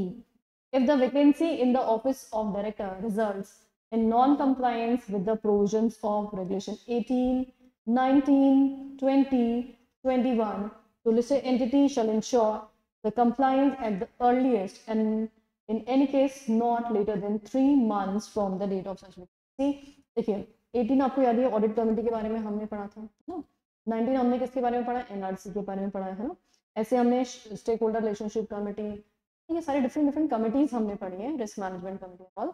तो ये जो कमिटीज हैं इनके फॉर्मेशन के बारे में हमें डेफिनेटली जो कॉन्स्टिट्यूशन है वो उसके हिसाब से होना चाहिए, लेकिन बाई चांस किसी पर्टिकुलर कंडीशन में डिफॉल्ट हो रहा है, वैकेंसी अराइज हो रही है, तो उन सब के लिए कॉमन पीरियड बोला है 3 months के अंदर आपको वैकेंसी को फिल कर लेना है। तो ये हो गया हमारा रेगुलेशन 17। ये वापस से रिकैप कर लेते हैं हम LODR में क्या क्या अमेंडमेंट्स की बात हो रही है। देखो सबसे पहले कुछ डेफिनेशंस में डिफरेंसेस उन्होंने बोला, कंप्लायंस ऑफिसर में अमेंडमेंट हमने पढ़ लिया, STA के कंसर्न में वोटिंग वाला। फिर उसके बाद जो मेजर अमेंडमेंट्स हैं वो रेगुलेशन 17 के अंदर हमने काफ़ी सारे अमेंडमेंट्स जो है यहाँ पे कवर कर लिए। तो और इवन मटेरियल सब्सिडी में भी कुछ छोटे छोटे हमने अमेंडमेंट्स। तो ये हमारे जो है अमेंडमेंट्स, आई होप यहाँ तक तो सब लोगों को समझ में आए। नेक्स्ट आगे क्या, रेगुलेशन नंबर 23(2). अब 23 रिलेटेड पार्टी ट्रांजेक्शन के बारे में हमने पढ़ा है। इसमें क्या अमेंडमेंट इन्होंने बोला है, all related party transactions and subsequent material modification requires prior approval of audit committee, ये तो हमने पढ़ा ही है पहले से है। In second proviso after clause D and the explanation thereto, following new clauses and the new proviso has been inserted। तो कौन सा नया provision यहाँ पे देखिए, remuneration sitting fee paid by the listed entity or its subsidiary to its director, KMP, senior management, except who is a part of promoter या promoter group shall not require approval of audit committee provided that the same is not material in terms of provisions of sub regulation number 1 of this regulation। लेकिन वैसे इसने बोला audit committee की prior approval चाहिए होती है, लेकिन अगर ट्रांजेक्शन मटेरियल नहीं है तो उस केस में अप्रूवल लेने की जरूरत है नहीं है। अच्छा, साथ ही में रेमुनरेशन, सिटिंग फी वगैरह जो भी आप पे कर रहे हो केएमपी को, सीनियर मैनेजमेंट को, इनके लिए भी अप्रूवल लेने की जरूरत है नहीं, except who is in part of promoter group shall not require approval, क्योंकि देखिए रेमुनरेशन पे करना ही पड़ेगा, सिटिंग फी आपको देनी, तो ये कोई मटेरियल ट्रांजेक्शन है भी नहीं है। इसके अलावा कोई और भी ऐसा ट्रांजेक्शन जो मटेरियल नहीं है उसके लिए prior approval not required. Prior approval of audit committee not required. ठीक है, ये एक अमेंडमेंट हमें ऐड करना है। The members of the audit committee who are independent director may ratify related party transaction within 3 months from the date of transaction or in the immediate next meeting of the audit committee, whichever is earlier, subject to the following condition. अब यहाँ पे क्या बोल रहा है ये कि audit committee के कौन से मेंबर्स जो हैं वो यहाँ पे अप्रूवल देंगे। तो मेंबर्स ऑफ ऑडिट कमेटी हुआ इंडिपेंडेंट डायरेक्टर, तो ऑब्वियसली हमेशा ऑडिट कमेटी के जो आईडी होते हैं वही यहाँ पे अप्रूवल करते हैं। तो कितना पीरियड दे रहा है उनको अप्रूवल के लिए? 3 मंथ्स के लिए, और next meeting whichever is earlier, subject to the following condition. Number 1, the value of ratified transaction with the related party, whether entered into individually or taken together during a financial year not exceeding ₹1 crore. देखो वैसे तो prior approval की जरूरत पड़ती है, लेकिन prior approval की जरूरत नहीं पड़ेगी, आप पोस्ट रेटिफिकेशन करा सकते हो अगर ट्रांजेक्शन वैल्यू किससे एक्सीड नहीं करती है 1 CR कितने पीरियड में इन अ फाइनेंशियल ईयर। तो वन और मोर ट्रांजेक्शन मिला करके अगर 1 CR से एक्सीड नहीं कर रहे हैं तो ठीक है। The transaction is not material in terms of provisions of sub regulation number 1 of this regulation, मतलब material transaction की definition में fall नहीं करता है। Rationale for inability to seek prior approval of transaction shall be placed before the audit committee at the time of seeking ratification. अब आपने पहले prior approval क्यों नहीं ली थी उसका आपको यहाँ पे रीजन देना पड़ेगा, जस्टिफिकेशन देना पड़ेगा कि ये रीजन था, इसकी वजह से हमने प्रायर अप्रूवल नहीं लिया था, तो वो रीजन दे देंगे आप। The details of ratification shall be disclosed along with the disclosures of the related party transaction in terms of provisions of sub-regulation number 9 of this regulation or any other condition as is specified by the audit committee. तो basically देखो 3 बातें हुई। पहला इसने क्या बोला कि audit committee की प्रायर अप्रूवल लेनी पड़ेगी जो नॉर्मल प्रोविजन है। दूसरा इसने क्या बोला कि कुछ केसेस में ऑडिट कमेटी की अप्रूवल चाहिए ही नहीं। और तीसरा इसने क्या बोला कि हम पोस्ट अप्रूवल ले सकते हैं, मतलब 3 मंथ्स या next audit committee meeting whichever is earlier के अंदर अप्रूवल लिया जा सकता है। तो कौन कौन से ट्रांजेक्शन का लिया जा सकता है? नंबर 1, एक तो ट्रांजेक्शन वैल्यू 1 करोड़ से एक्सीड नहीं करनी चाहिए। दूसरा, ट्रांजेक्शन क्या नहीं होना चाहिए? मटेरियल नहीं होना चाहिए। अगर ऐसे ट्रांजेक्शन है तो आप रैशनल दे देंगे भाई, अप्रूवल के लिए जब भी जाएंगे तो you will have to give reason, और साथ ही में इनकी डिटेल्स क्या है हमें प्रॉपरली डिस्क्लोजर में डालनी होंगी। Provided that failure to seek ratification of audit committee shall render the transaction voidable at the option of audit committee, and if the transaction is with the related party to any director or is authorized by director, the director consent shall indemnify the listed entity and against any losses incurred by it. अब वही obvious सी बात है, अब आपने ratification नहीं कराया तो transaction क्या 3 महीने में रेटिफिकेशन कराना है, अब रेटिफिकेशन नहीं कराए तो कॉन्सिक्वेंसेस क्या होंगे? तो ये ट्रांजेक्शन क्या हो जाएगा? वॉइडेबल हो जाएगा। किसकी विश पे? If not तो voidable। इसके एंड पे? ऑडिट कमेटी के एंड। ऑडिट कमेटी की मर्जी, हमको लगता है कि ये ट्रांजेक्शन आपने नहीं अप्रूव कराया है तो अब अप्रूव कर भी सकता है वो, नहीं भी कर सकता, उनकी इच्छा पे है। और अगर उन्होंने कोई भी फायदा अनड्यू एडवांटेज उठाया है तो वो रिएम्बर्स करने के लिए लायबल होंगे, जो भी डायरेक्टर्स यहाँ पे इन्वॉल्व है। Audit committee may grant omnibus approval for the related party transaction proposed to be entered into by the listed entity or subsidiary, subject to the condition mentioned in the regulation, and the audit committee shall review at least quarterly basis the details of related party transaction entered into by the listed entity. ये पूरा provision same था, बस एक चीज add करनी है और its subsidiary.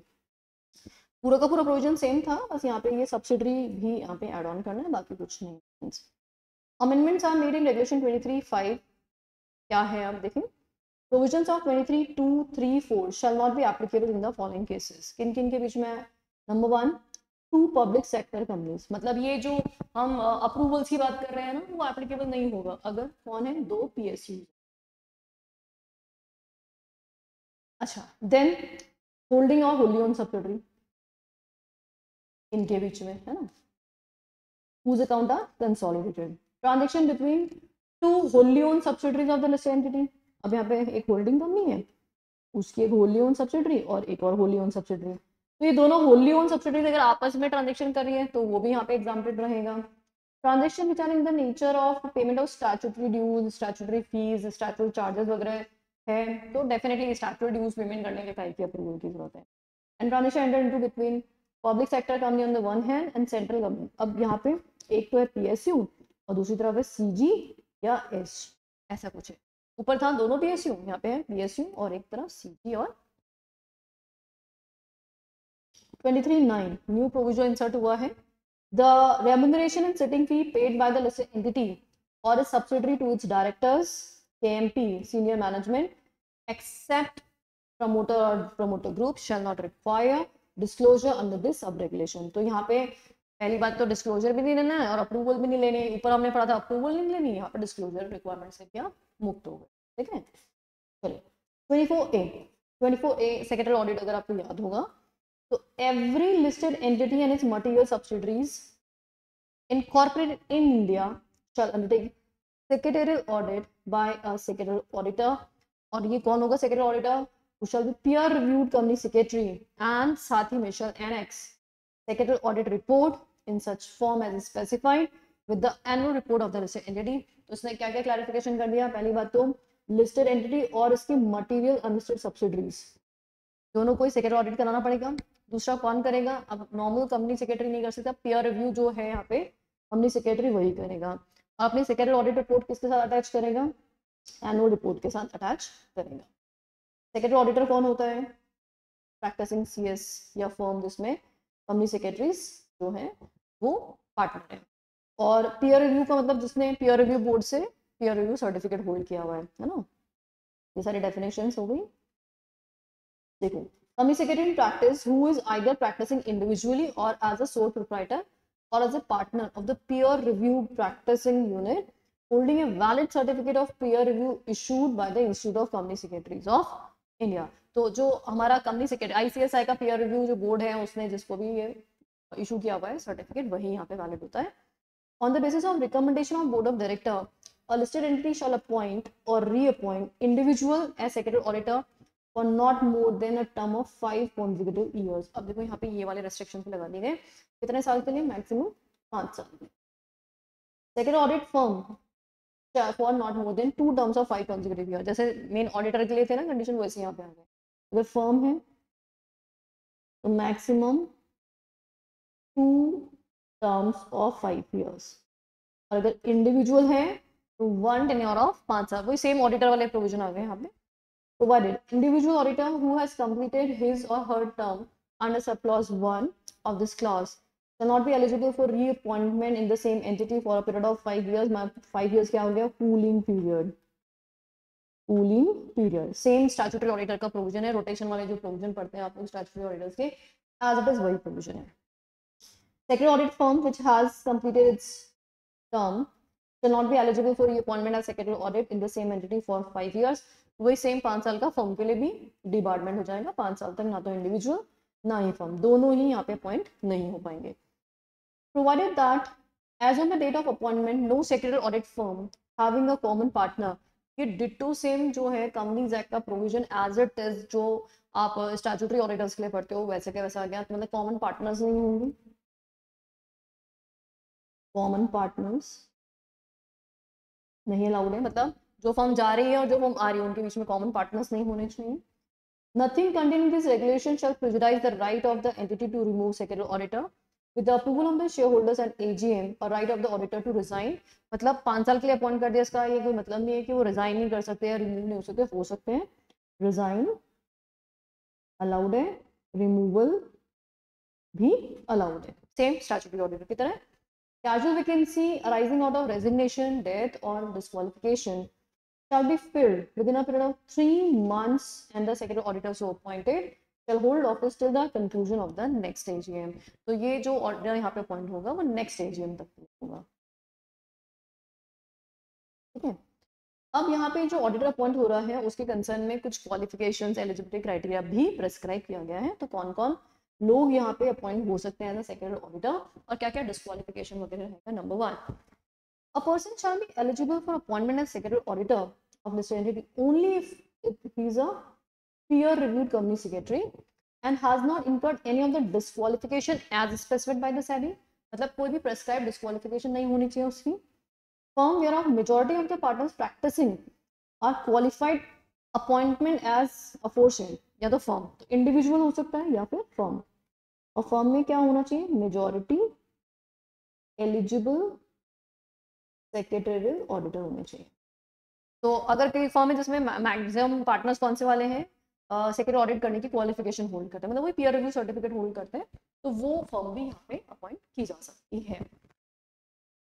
Where a firm including LLP is appointed as secretarial auditor of listed entity only, the partners who are peer reviewed company secretaries shall be authorized to sign on their behalf. देखो अब एक firm है, firm में मान लो 5 partners हैं, 5 में से 3 peer review वाले हैं और 2 नहीं हैं, तो कौन ऑडिट करेगा? वो 3 जो पीयर रिव्यू वाले हैं वही अलाउड है, जो पीयर रिव्यू वाले नहीं है वो यहाँ पे काम नहीं कर सकते और ना ही वो साइन कर सकते. Where a person appointed as secretarial auditor of listed entity incurs any of the disqualification as specified by the SEBI after appointment, so such person shall vacate office as secretarial auditor and such vacation shall be deemed to be casual vacancy. और casual vacancy के case में क्या बोला इन्होंने कि भाई casual vacancy कितने time में फिल कर लेना है? 3 मंथ्स के अंदर फिल कर लेना है. तो डिस्क्वालिफिकेशन हो गई है तो पोस्ट क्या हो जाएगी? वेकेट. और ऑब्वियसली टेन्योर से पहले पोस्ट वेकेट हो रही है तो हम इसको क्या मान लेंगे? कैजुअल वैकेंसी मान लेंगे. अब सेक्रेटरी ऑडिटर को भी कुछ सर्विसेज करने से मना किया गया है. जैसे स्टैट्यूटरी ऑडिटर में भी होता है ना कि कुछ सर्विसेज वो लोग प्रोवाइड नहीं कर सकते, तो यहाँ पे भी है. shall provide to listed entity only such services as approved by the board of directors, but which shall not include any services as specified by the board in this behalf. मतलब SEBI ने जो services देने के लिए मना किया है वो नहीं दे सकते, उसके अलावा बोर्ड ऑफ डायरेक्टर जो जो बोलेंगे वो आप कर सकते हो. From 1st April 2025, every listed entity shall ensure compliance with regulation number 1, 1A, 1B of for appointment, reappointment and continuation of the secretary auditor. मतलब applicability बता रहा है, तो applicability में तो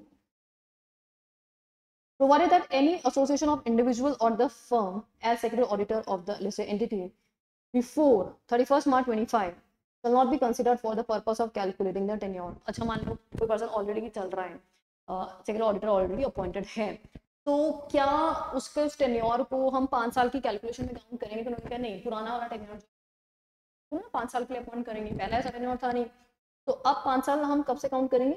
इस डेट से, 1 April 2025 से ही हम काउंट करेंगे. Every listed entity shall submit a secretarial compliance report in such form as specified to the stock exchange within 60 days from the end of each financial year. जो secretarial compliance report है, secretarial compliance report, कितने दिनों में file होगी? 60 days. कहाँ से? End of financial years.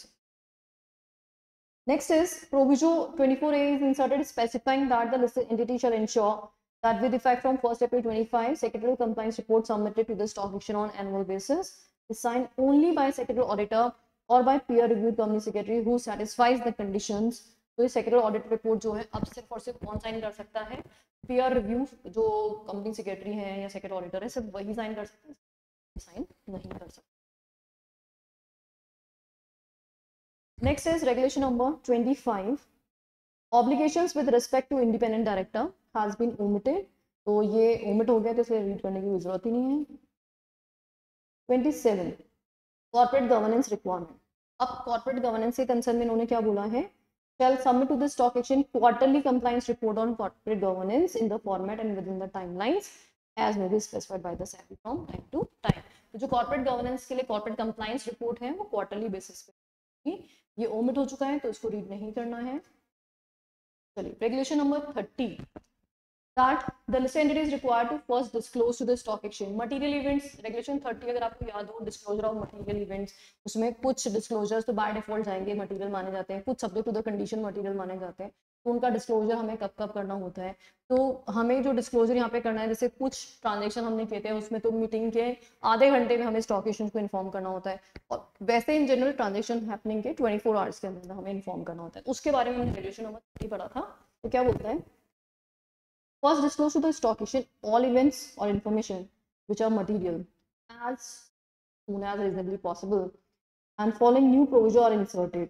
क्या क्या हुआ? Number one, in case the meeting of board of directors closes after normal trading hours of that day, but more than 3 hours before the beginning of the normal trading hours of the next trading day, the listed entity shall disclose the decision pertaining to the event or information within 3 hours from the closure of the board meeting, provided further that in case meeting of the board of directors being held for more than 1 day, so the financial results shall be disclosed within 30 minutes or 3 hours as applicable. It has been considered closure of the meeting for the day on which it has been considered. अच्छा, अभी कहना क्या चाह रहा है, इसको ध्यान से समझेंगे. मटेरियल इवेंट के डिस्क्लोजर के कंसर्न में एडिशनल डिस्क्लोजर रिक्वायरमेंट क्या क्या रहेंगी. देखो इसमें क्या बोला इसमें, नंबर वन, आपकी बोर्ड मीटिंग जो है वो कब क्लोज हुई है? After the normal trading hours of the day.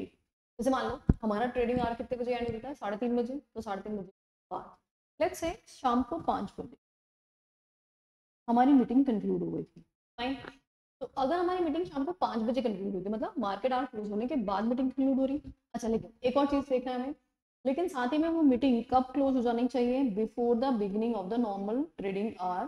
कितने घंटे? 3 घंटे. More than 3 hours before. मतलब जैसे मान लो आज मीटिंग स्टार्ट हुई. अब देखो बोर्ड मीटिंग है, बोर्ड मीटिंग तो कभी भी हो सकती है, टाइमिंग तो पार्ट तो. अब बोर्ड मीटिंग मान लीजिए आज रात को 10 बजे ना. अब 10 बजे स्टार्ट हुई तो हो सकता है ना कि 5-6 घंटे मीटिंग चल रही हो, या 11 बजे स्टार्ट हुई 5-6 बजे मीटिंग चल रही हो, अगले दिन सुबह तक चलती है. कि हमारी कंपनी फॉरेन कंपनी है, एमएनसी है, उनके बोर्ड ऑफ डायरेक्टर्स जो है बाहर रहते हैं, तो हमारे इस तरह से टाइमिंग सेट हुए कि रात को 10-11 बजे मीटिंग स्टार्ट हुई और सुबह के जो है 5-6 बजे तक मीटिंग चल रही है. अब अगर 5-6 बजे तक मीटिंग चल रही है, तो अगर 6 बजे मीटिंग चल रही 6 AM नेक्स्ट डे तक, तो इसका मतलब 9 बजे से 9:15 बजे हमारा मार्केट जो है ओपन हो जाता है. तो 9:15 से क्या ये 3 hours बिफोर मीटिंग कंक्लूड हो गई थी? हाँ, हो गई थी. तो इसने दो कंडीशन बोली, एक तो मार्केट आवर क्लोज होने के बाद आपकी मीटिंग जो है स्टार्ट हो रही है, और कब कंक्लूड हो जा रही है? कंक्लूड हो रही है आपकी नेक्स्ट जो भी आपका डे है. मार्केट आवर कमेंसमेंट से कम 3 घंटे पहले आपकी मीटिंग क्या हो जाएगी? कंक्लूड हो जाएगी. तो आपको जो अनाउंसमेंट देना है कितने घंटे में देना है? 3 hours के अंदर. In case the meeting of the board of director closes after normal trading hours of that day, but more than 3 hours before the beginning of the normal trading days of the next trading day, है ना? अगले दिन का कम से कम 3 घंटे पहले, 9:15 से 3 घंटे पहले, मतलब 6:15 से पहले मीटिंग कंक्लूड हो चुकी होनी चाहिए. तो listed entity shall disclose the decision pertaining to the event या इंफॉर्मेशन. तो ऐसे केसेस में कितने घंटे में आप इंटीमेशन देंगे? 3 hours from the closure of the board meeting. तो बोर्ड मीटिंग क्लोजर के 3 घंटे के अंदर अंदर आपको इंटीमेशन देनी होगी. Provided further that in case meeting of board of directors is being held for more than 1 day, so the financial results shall be disclosed within 30 minutes or 3 hours as applicable from the closure of the meeting for the day on which it has been considered. यहाँ पे अगर मान लीजिए आपका जो meeting है वो कब हुआ था? मोर देन 1 डे, 2 दिन चल गया आपका मीटिंग, तो उस केस में मीटिंग का जो पीरियड रहेगा वो क्या रहेगा डिस्क्लोजर का? 30 मिनट्स या 3 hours एज एप्लीकेबल. तो जैसा भी कह सकते. तो 30 मिनट्स कौन सा होता है? मीटिंग कंक्लूजन से जो नॉर्मल मान लीजिए वर्किंग ट्रेडिंग स्टार्ट हो गया, तो 30 मिनट्स के अंदर कंक्लूजन जाता है. और अगर अभी ट्रेडिंग स्टार्ट नहीं हुआ है, 3 घंटे पहले ही आपकी मीटिंग कंक्लूड हो गई थी, तो उस केस में 3 घंटे के अंदर अंदर आपको डिस्क्लोजर देना होगा. तो 30 मिनट्स और 3 hours ये यहाँ पे एप्लीकेबिलिटी रहेगी. If all the relevant information in respect of claims which are made against the listed entity under any litigation or dispute other than tax litigation or dispute in terms of sub paragraph 8 of paragraph B of part A of schedule 3 is maintained in the structured digital database of the listed entity in terms of provisions of SEBI prohibition of insider trading regulation, the disclosure with respect to such claims shall be made to the stock exchange within 72 hours of receipt of notice by the listed entity. अब मान लो आपके against में क्या आ गए हैं, किसी भी claim से रिगार्डिंग में कोई भी लिटिगेशन या डिस्प्यूट का नोटिस आ गया। लेकिन किसके अलावा? टैक्स लिटिगेशन के अलावा। तो ऐसे सर्कमस्टांसेस में आपको इसका डिस्क्लोजर कितने दिनों में देना है? 72 आवर्स में। नोटिस रिसीव होने के 72 आवर्स के अंदर आपको डिस्क्लोजर देना होगा। The listed entity shall submit to the stock exchange, publish on its website a copy of the annual report sent to the shareholders along with the notice of AGM on or before the commencement of dispatch to the shareholder। तो देखो क्या करने के लिए बोल रहे हैं? Stock exchange and website पे copy of annual report along with notice of AGM। तो annual report plus notice of AGM ये हमें वेबसाइट पे अपलोड करना है। वेबसाइट प्लस किसको देना है? स्टॉक एक्सचेंज को देना है। किससे पहले? Before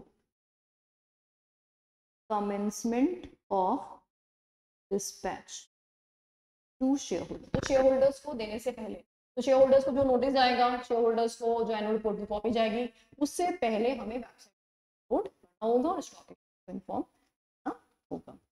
The listed entity shall send a letter providing the web link, including the exact path where the complete details of annual report is available। साथ ही में जो आपका वेब लिंक है वो सारा डिटेल्स आप बताओगे कि इस वेब लिंक के इस पाथ पे चलकर क्या फुल डिटेल्स एग्जामिन कर सकते। That is done away with the requirement of sending of hard copy of the statement containing salient features। जो हम पहले पढ़ते थे salient features की हार्ड कॉपी भेजनी है, वो नहीं भेजनी है। अब आपको स्ट्रेट अवे से वेबसाइट पे अपलोड कर देना है, वही कंप्लाइंस मान लिया जाएगा। 36 टू ओमिटेड हो गया है क्योंकि अब भेजना ही नहीं 21 डेज बिफोर। अब आपको सिंपली वेबसाइट पे अपलोड करना है। तो जब वेबसाइट पे अपलोड हो गया है तो इंडिविजुअल सेंडिंग करने की requirement dispense. Next is regulation number 36(5) जो है हमारा और its means notice being sent to the share holder for AGM where the statutory auditor या secretary auditor is are proposed to be appointed या reappointed shall include the following disclosure as part of the explanatory statement। तो जब आप general meeting का notice भेजते हो share holders को, तो उसके साथ साथ आपको क्या देना पड़ेगा? Explanatory statement. और एक्सप्लेनेटरी स्टेटमेंट में आपको क्या चीजें डालनी है? Propose fee payable to the statutory auditor, secretary auditor along with the terms of appointment. तो उनका अपॉइंटमेंट किन कंडीशन के साथ किया जा रहा है, प्लस उनकी फीस कितनी रहेगी। Any material change in the fees payable to such auditor from the, जो पहले पे किया जा रहा था आउटगोइंग ऑडिटर को आप कितना दे रहे थे, अब जो नया आ रहा है उसको आप कितना पेमेंट करो, ये सारी conditions. basis of recommendation for appointment including the details in relation to and credential of the statutory auditor proposed to be appointed। तो भाई क्यों उसको रिकमेंड किया है, ऐसा क्या स्पेशल था उस ऑडिटर कि उसको हम अपॉइंट कर रहे हैं, ये सारी बातें एक्सप्लेनेटरी स्टेटमेंट में आपको डिस्क्लोजर देनी होगी, डिस्क्लोजर की कंसर्न। बाकी ये सारे रेगुलेशन लिमिटेड के बारे में बता रहा है, कुछ डिटेलिंग था नहीं हमारे। तो ट्रांसफर ट्रांसमिशन ट्रांसपोजिशन का रेगुलेशन 40 था, उसका कोई डिटेलिंग नहीं था। रिकॉर्ड डेट के कंसर्न में रेगुलेशन 42 ने हमको क्या बोला है? This entity shell give notice in advance of at least 3 working days excluding the day of intimation and record date to the stock exchange of record date, specifying the purpose of the record date, provided that in case of corporate action through the scheme of arrangement covered under regulation number 37, this entity shall give notice in advance of at least 3 working days including the day of intimation and the record date। The listed entity shall ensure time gap at least 5 working days between 2 record dates। तो यहाँ पे थोड़ा सा amendment आ गया record date के provisions के अंदर। तो यहाँ पे 3 वर्किंग डेज बिफोर आपको नोटिस देना है, 3 वर्किंग डेज बिफोर। और जहाँ पे कॉर्पोरेट एक्शन हो रहा है this entity shell give notice in advance of at least 3 working days. तो यहाँ पे 3 वर्किंग डेज का आपको नोटिस देना है। एक्सक्लूजन होगा day of sending and day of, जो भी है excluding day of intimation and record date. यहाँ पे भी day of intimation and the record रहेगा। और टाइम गैप जो होगा 2 रिकॉर्ड डेट्स के बीच में कम से कम 5 वर्किंग डेज का टाइम गैप रहना चाहिए। तो 2 रिकॉर्ड डेट्स के बीच में गैप 5 वर्किंग डेज का रहेगा। नेक्स्ट जो रेगुलेशन है 47 वगैरह, ये हमारे लिए रेलेवेंट नहीं है क्योंकि ये हम पे एप्लीकेबल नहीं होते हैं, क्योंकि हमने उसके प्रोविजंस नहीं कवर किए यहाँ पे। अब नेक्स्ट है हमारा that is what LODR regulation amendment 2025 जो मार्च 27, 2025 में एप्लीकेबल हुआ है high value debt listed entities के concern. The provision of regulation 15 and regulation 16 to 27 याद होगा आप लोगों को 16 से 27, 16 में तो हम लोग पढ़ते हैं डेफिनेशंस, और फिर 17 से 27 कॉर्पोरेट गवर्नेंस के रेगुलेशन है। रेगुलेशन 15 में हमने एग्जाम्पशंस पढ़े थे कि किन किन केसेस पे ये प्रोविजन एप्लीकेबल नहीं होते हैं.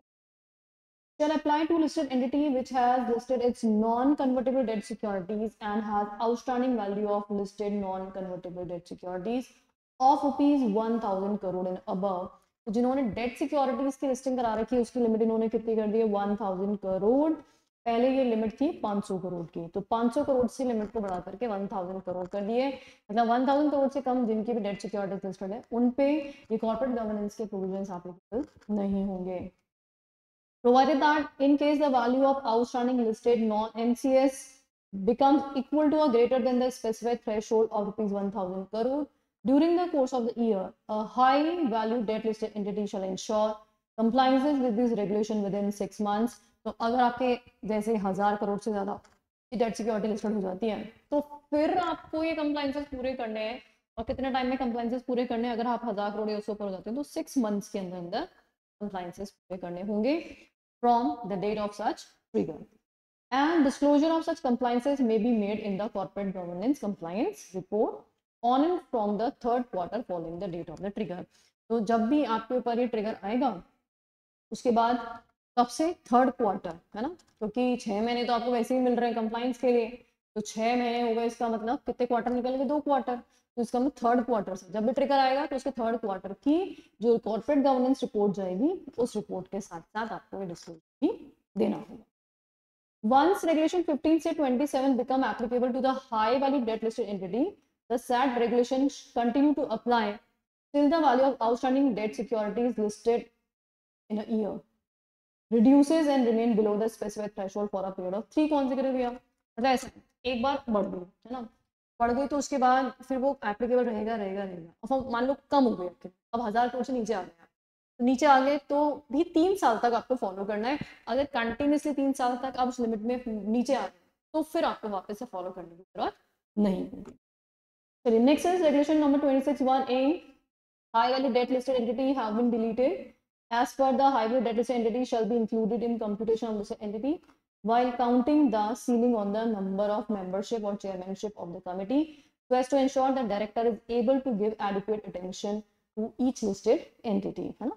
तो वहाँ पे जो high value debt listed entities जो था ये वर्ड डिलीट हो गया. Regulation number 26(1).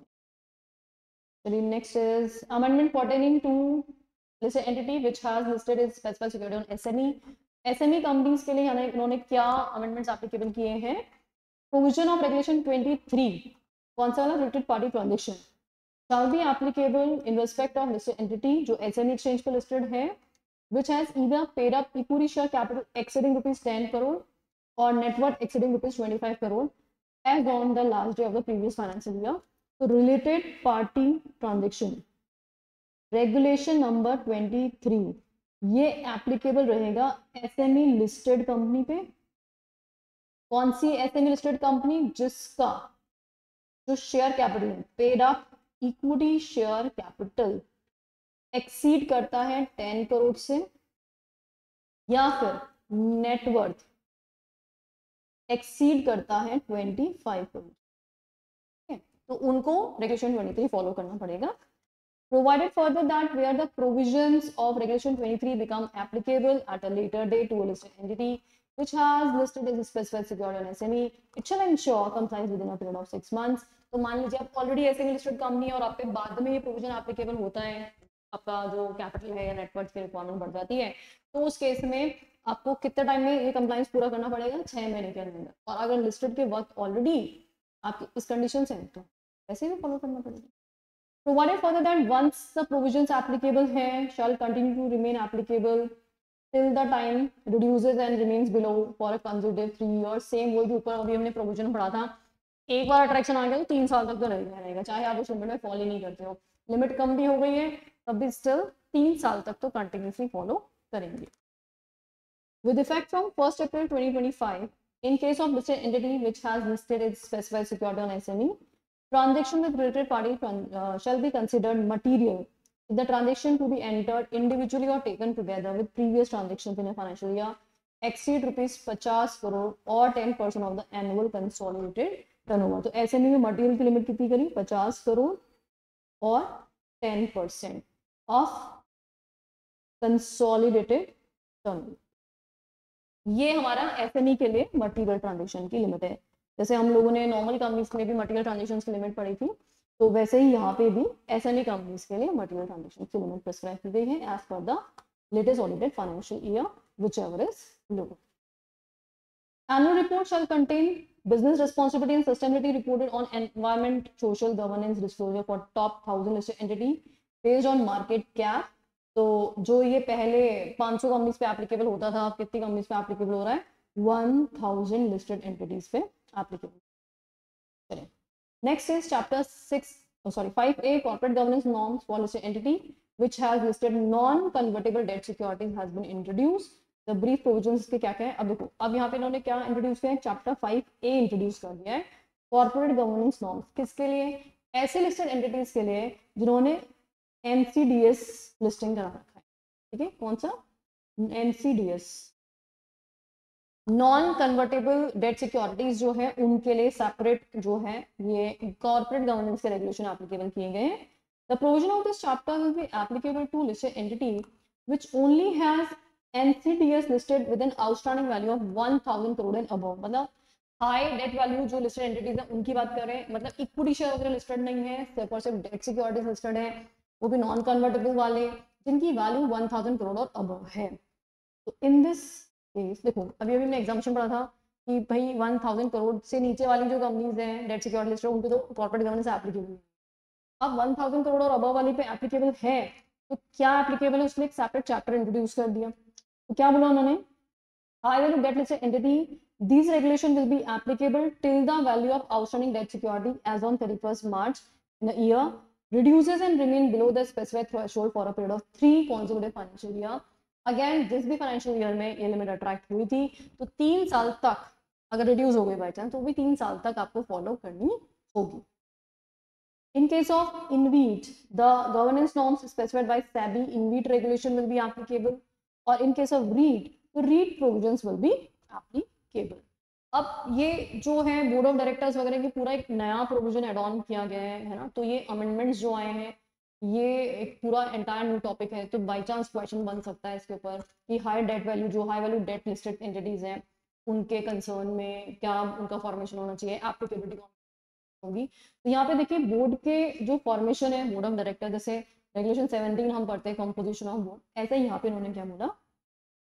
Optimum combination of executive and non executive director with at least one woman director and not less than 50% board of director will comprise of NED। तो हम regulation 17 में भी यही पढ़ते हैं कि NED मिनिमम 50% होगा और वन क्या होगी? वुमेन डायरेक्टर होगी।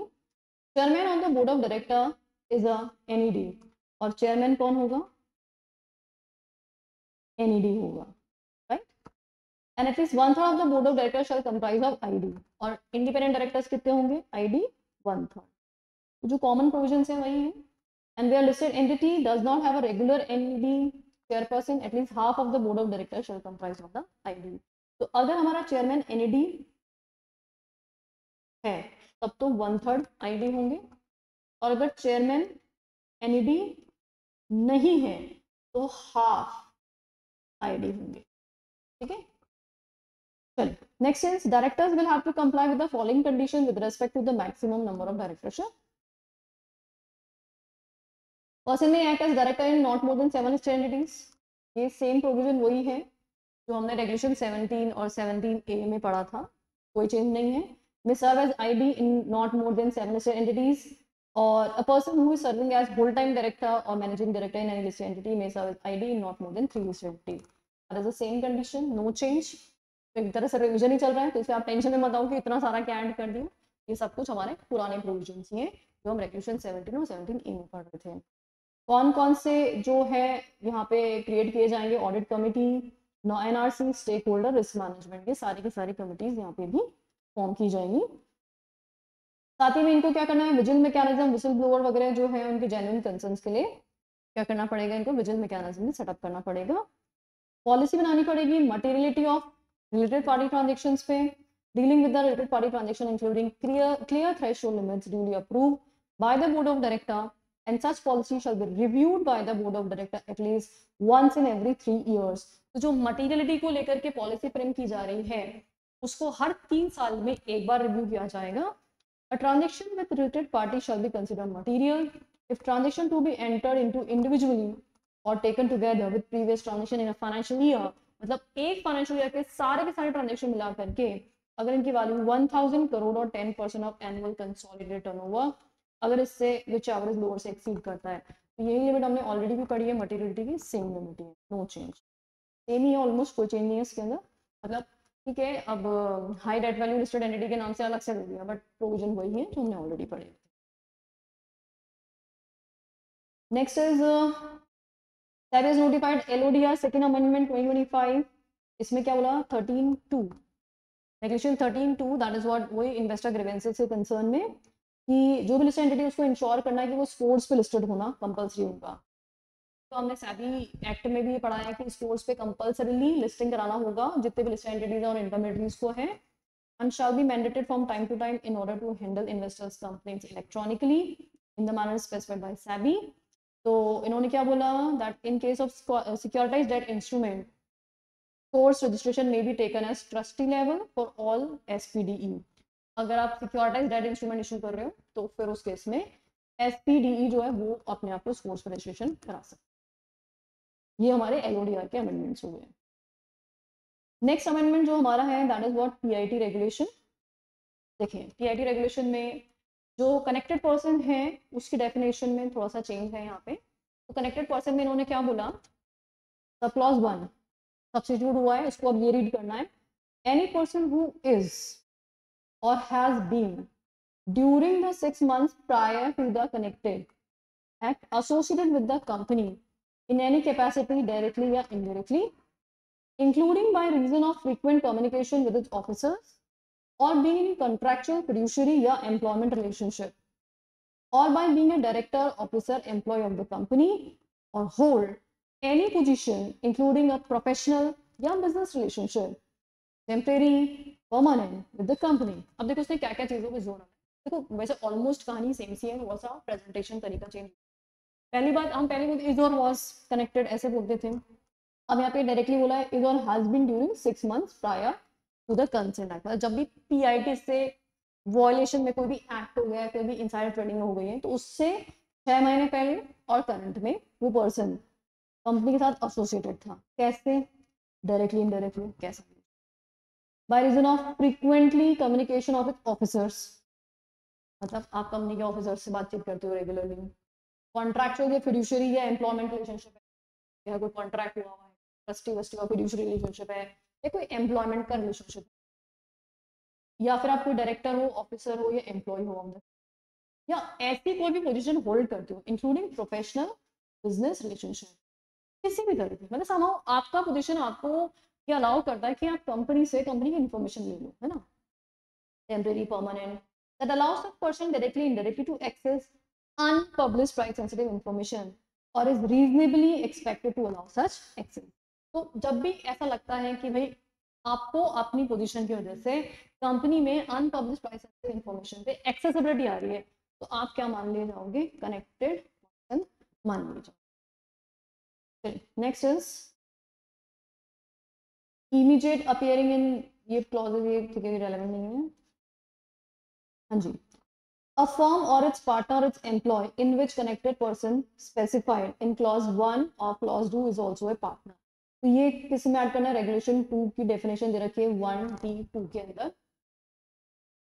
देखिए ये 2(1)(D2) कौन सा है, डीम टू बी कनेक्टेड है ना, डीम टू बी कनेक्टेड, ये डेफिनेशन हमने पढ़ी थी।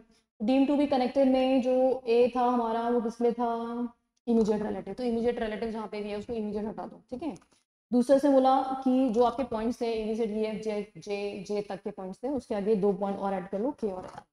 तो K और L में क्या बोला इसने, अ फर्म और इट्स पार्टनर और its employees in which a connected person, connected person जो हमने कनेक्टेड पर्सन की डेफिनेशन पढ़ी थी, किसमें पढ़ी थी, क्लॉज D1 में। तो जो कनेक्टेड पर्सन है उस कनेक्टेड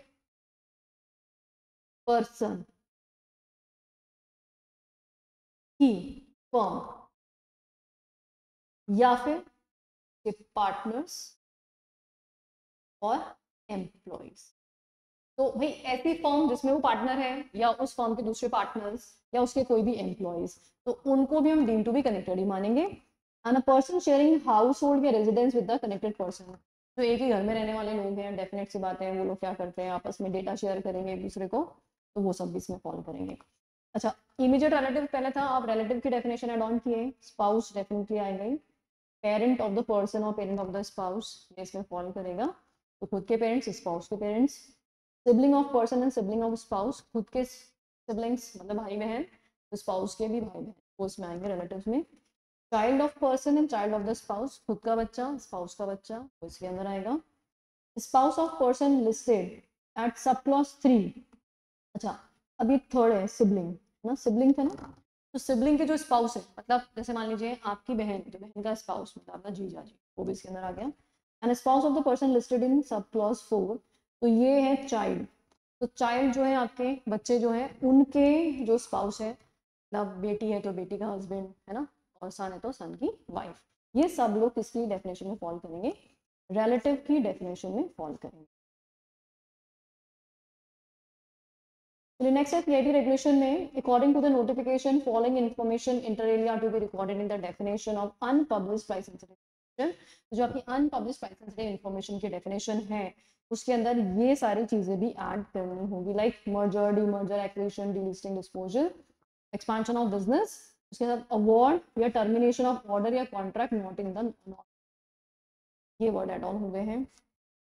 चेंज इन केएमपी पहले था ही, और other than due to superannuation और end of term and resignation of statutory auditor, secretary auditor, ये कुछ वर्ड्स ऐड ऑन करने हैं इसके अंदर, बाकी पूरी डेफिनेशन सेम है, बाकी पूरी डेफिनेशन में कोई चेंज नहीं है।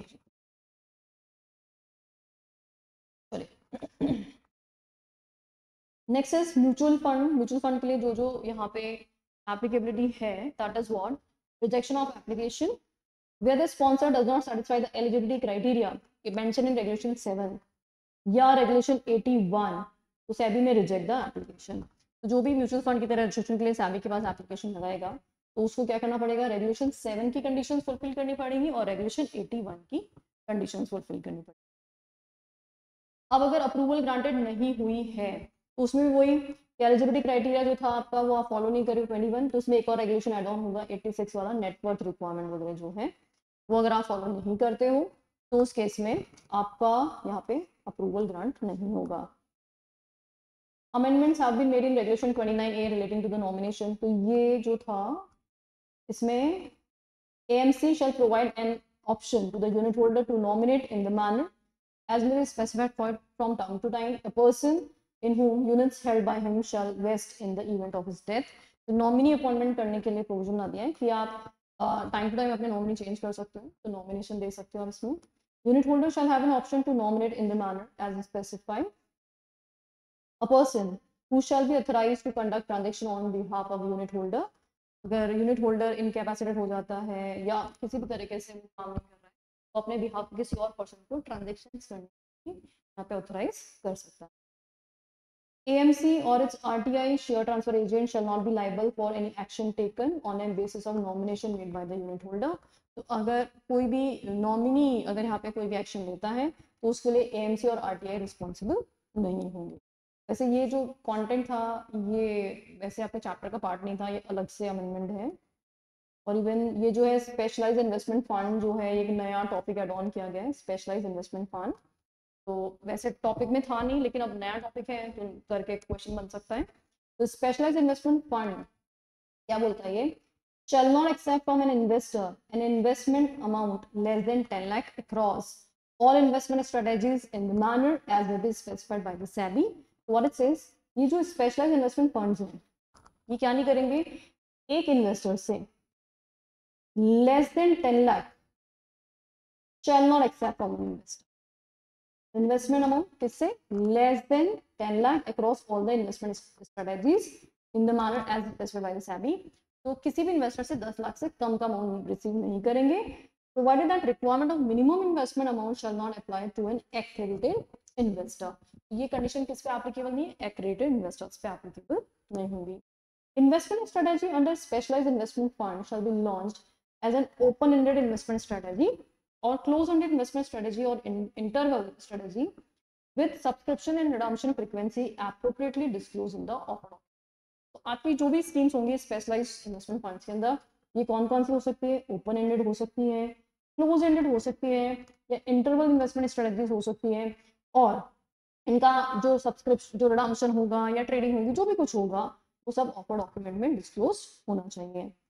Investment strategy under specialised investment fund shall not invest more than 20% of its NAV in the debt instruments comprising money market instrument and non-money market instrument issued by a single issuer. अब देखो यहाँ पे investment strategies में क्या क्या restriction use किया गया. देखो कोई स्पेशलाइज्ड इन्वेस्टमेंट फंड है जिसने फंड रेज किया, तो जो उसके बाद डिफरेंट डिफरेंट लोगों से पैसा आया उसको वो इन्वेस्ट करेगा, तो ये क्या नहीं कर सकता, not more than 20% of its NAV. तो मैक्सिमम, मतलब ऐसा बोल रहा है maximum 20% of NAV in debts instrument comprising money market instrument, जो भी डेट सिक्योरिटीज है, मनी मार्केट इंस्ट्रूमेंट है, and non money market instrument है, इशूड बाय सिंगल इशूअर. एक ही इशूअर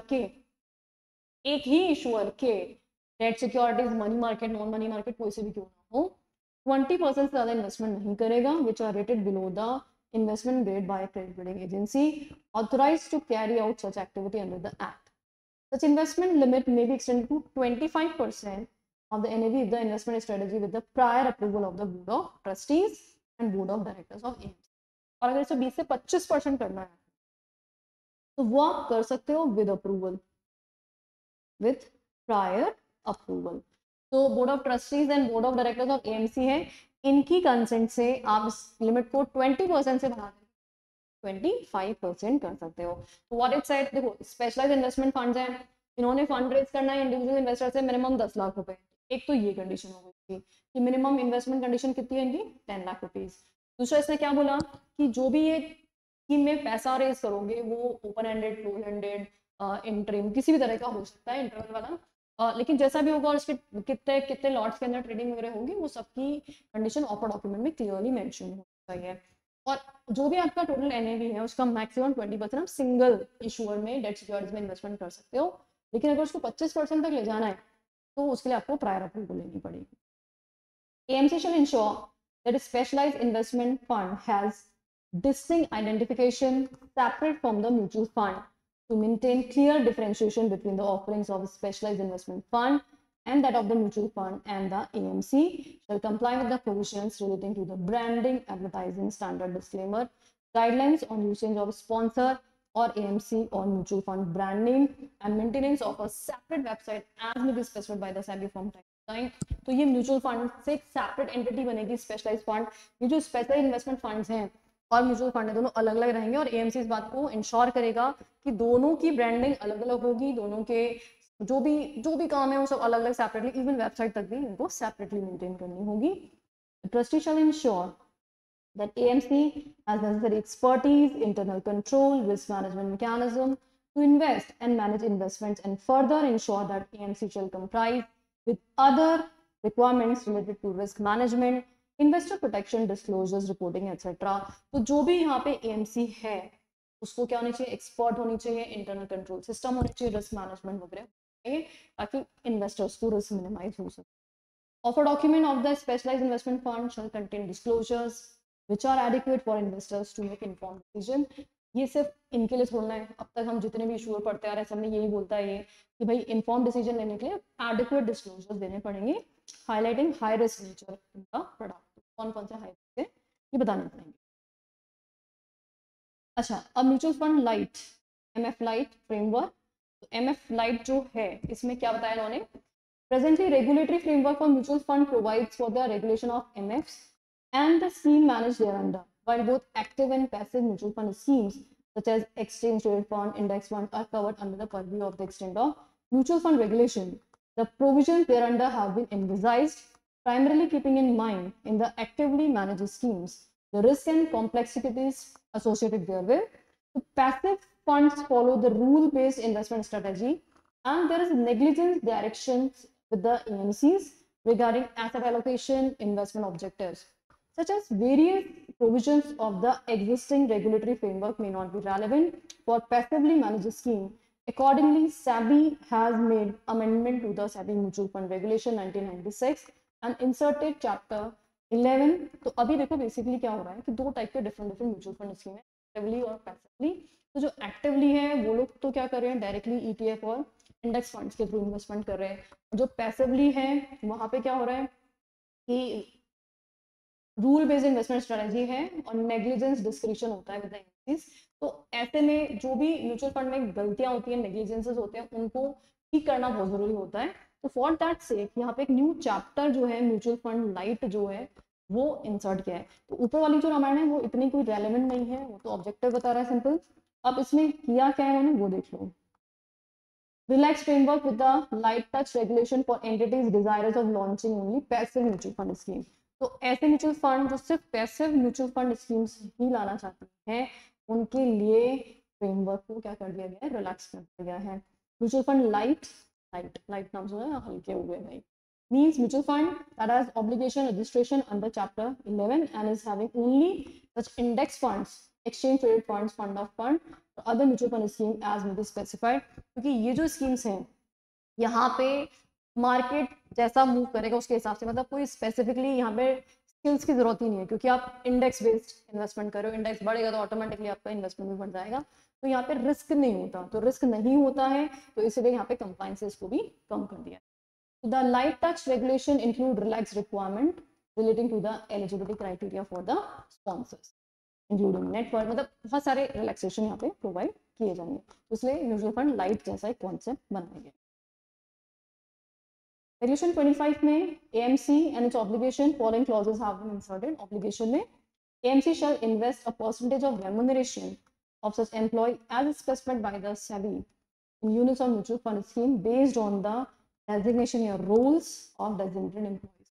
भाई ये इन्होंने बोला अब आपको एम्प्लॉइज का भी जो भी परसेंटेज है रेम्यूनरेशन का वो म्यूचुअल फंड स्कीम्स में इन्वेस्टमेंट करना पड़ेगा। AMC shall conduct stress testing for such a scheme as specified by the SEBI and disclose the results of the stress testing in the form and manner as may be specified by the SEBI। तो AMC क्या करेगा, stress testing का काम करेगा, ये time to time check करेगा schemes जो है वो कितनी सही है, कितनी गड़बड़ है, आज के हिसाब से मार्केट ट्रेंड के हिसाब से ठीक है या नहीं है। ये सारे जो है ऑब्लिगेशन और रहेंगे AMC के। ऑब्लिगेशंस में ये 2 पॉइंट्स और राइट है। That's it. इसी के साथ हमारे सारे अमेंडमेंट्स जो हैं यहाँ पे कवर होते हैं। All the best to all of you, अच्छे से पढ़ाई करिए। अमेंडमेंट्स को लेकर के बहुत पैनिक होने की जरूरत नहीं, कुछ अमेंडमेंट्स रेलेवेंट है जो रिस्पेक्टिव रेगुलेशन में चेंज किए जाएंगे, कुछ नए पॉइंट्स एड ऑन किए हैं तो उसको शॉर्ट नोट के पॉइंट ऑफ व्यू से आपको। Thank you so much.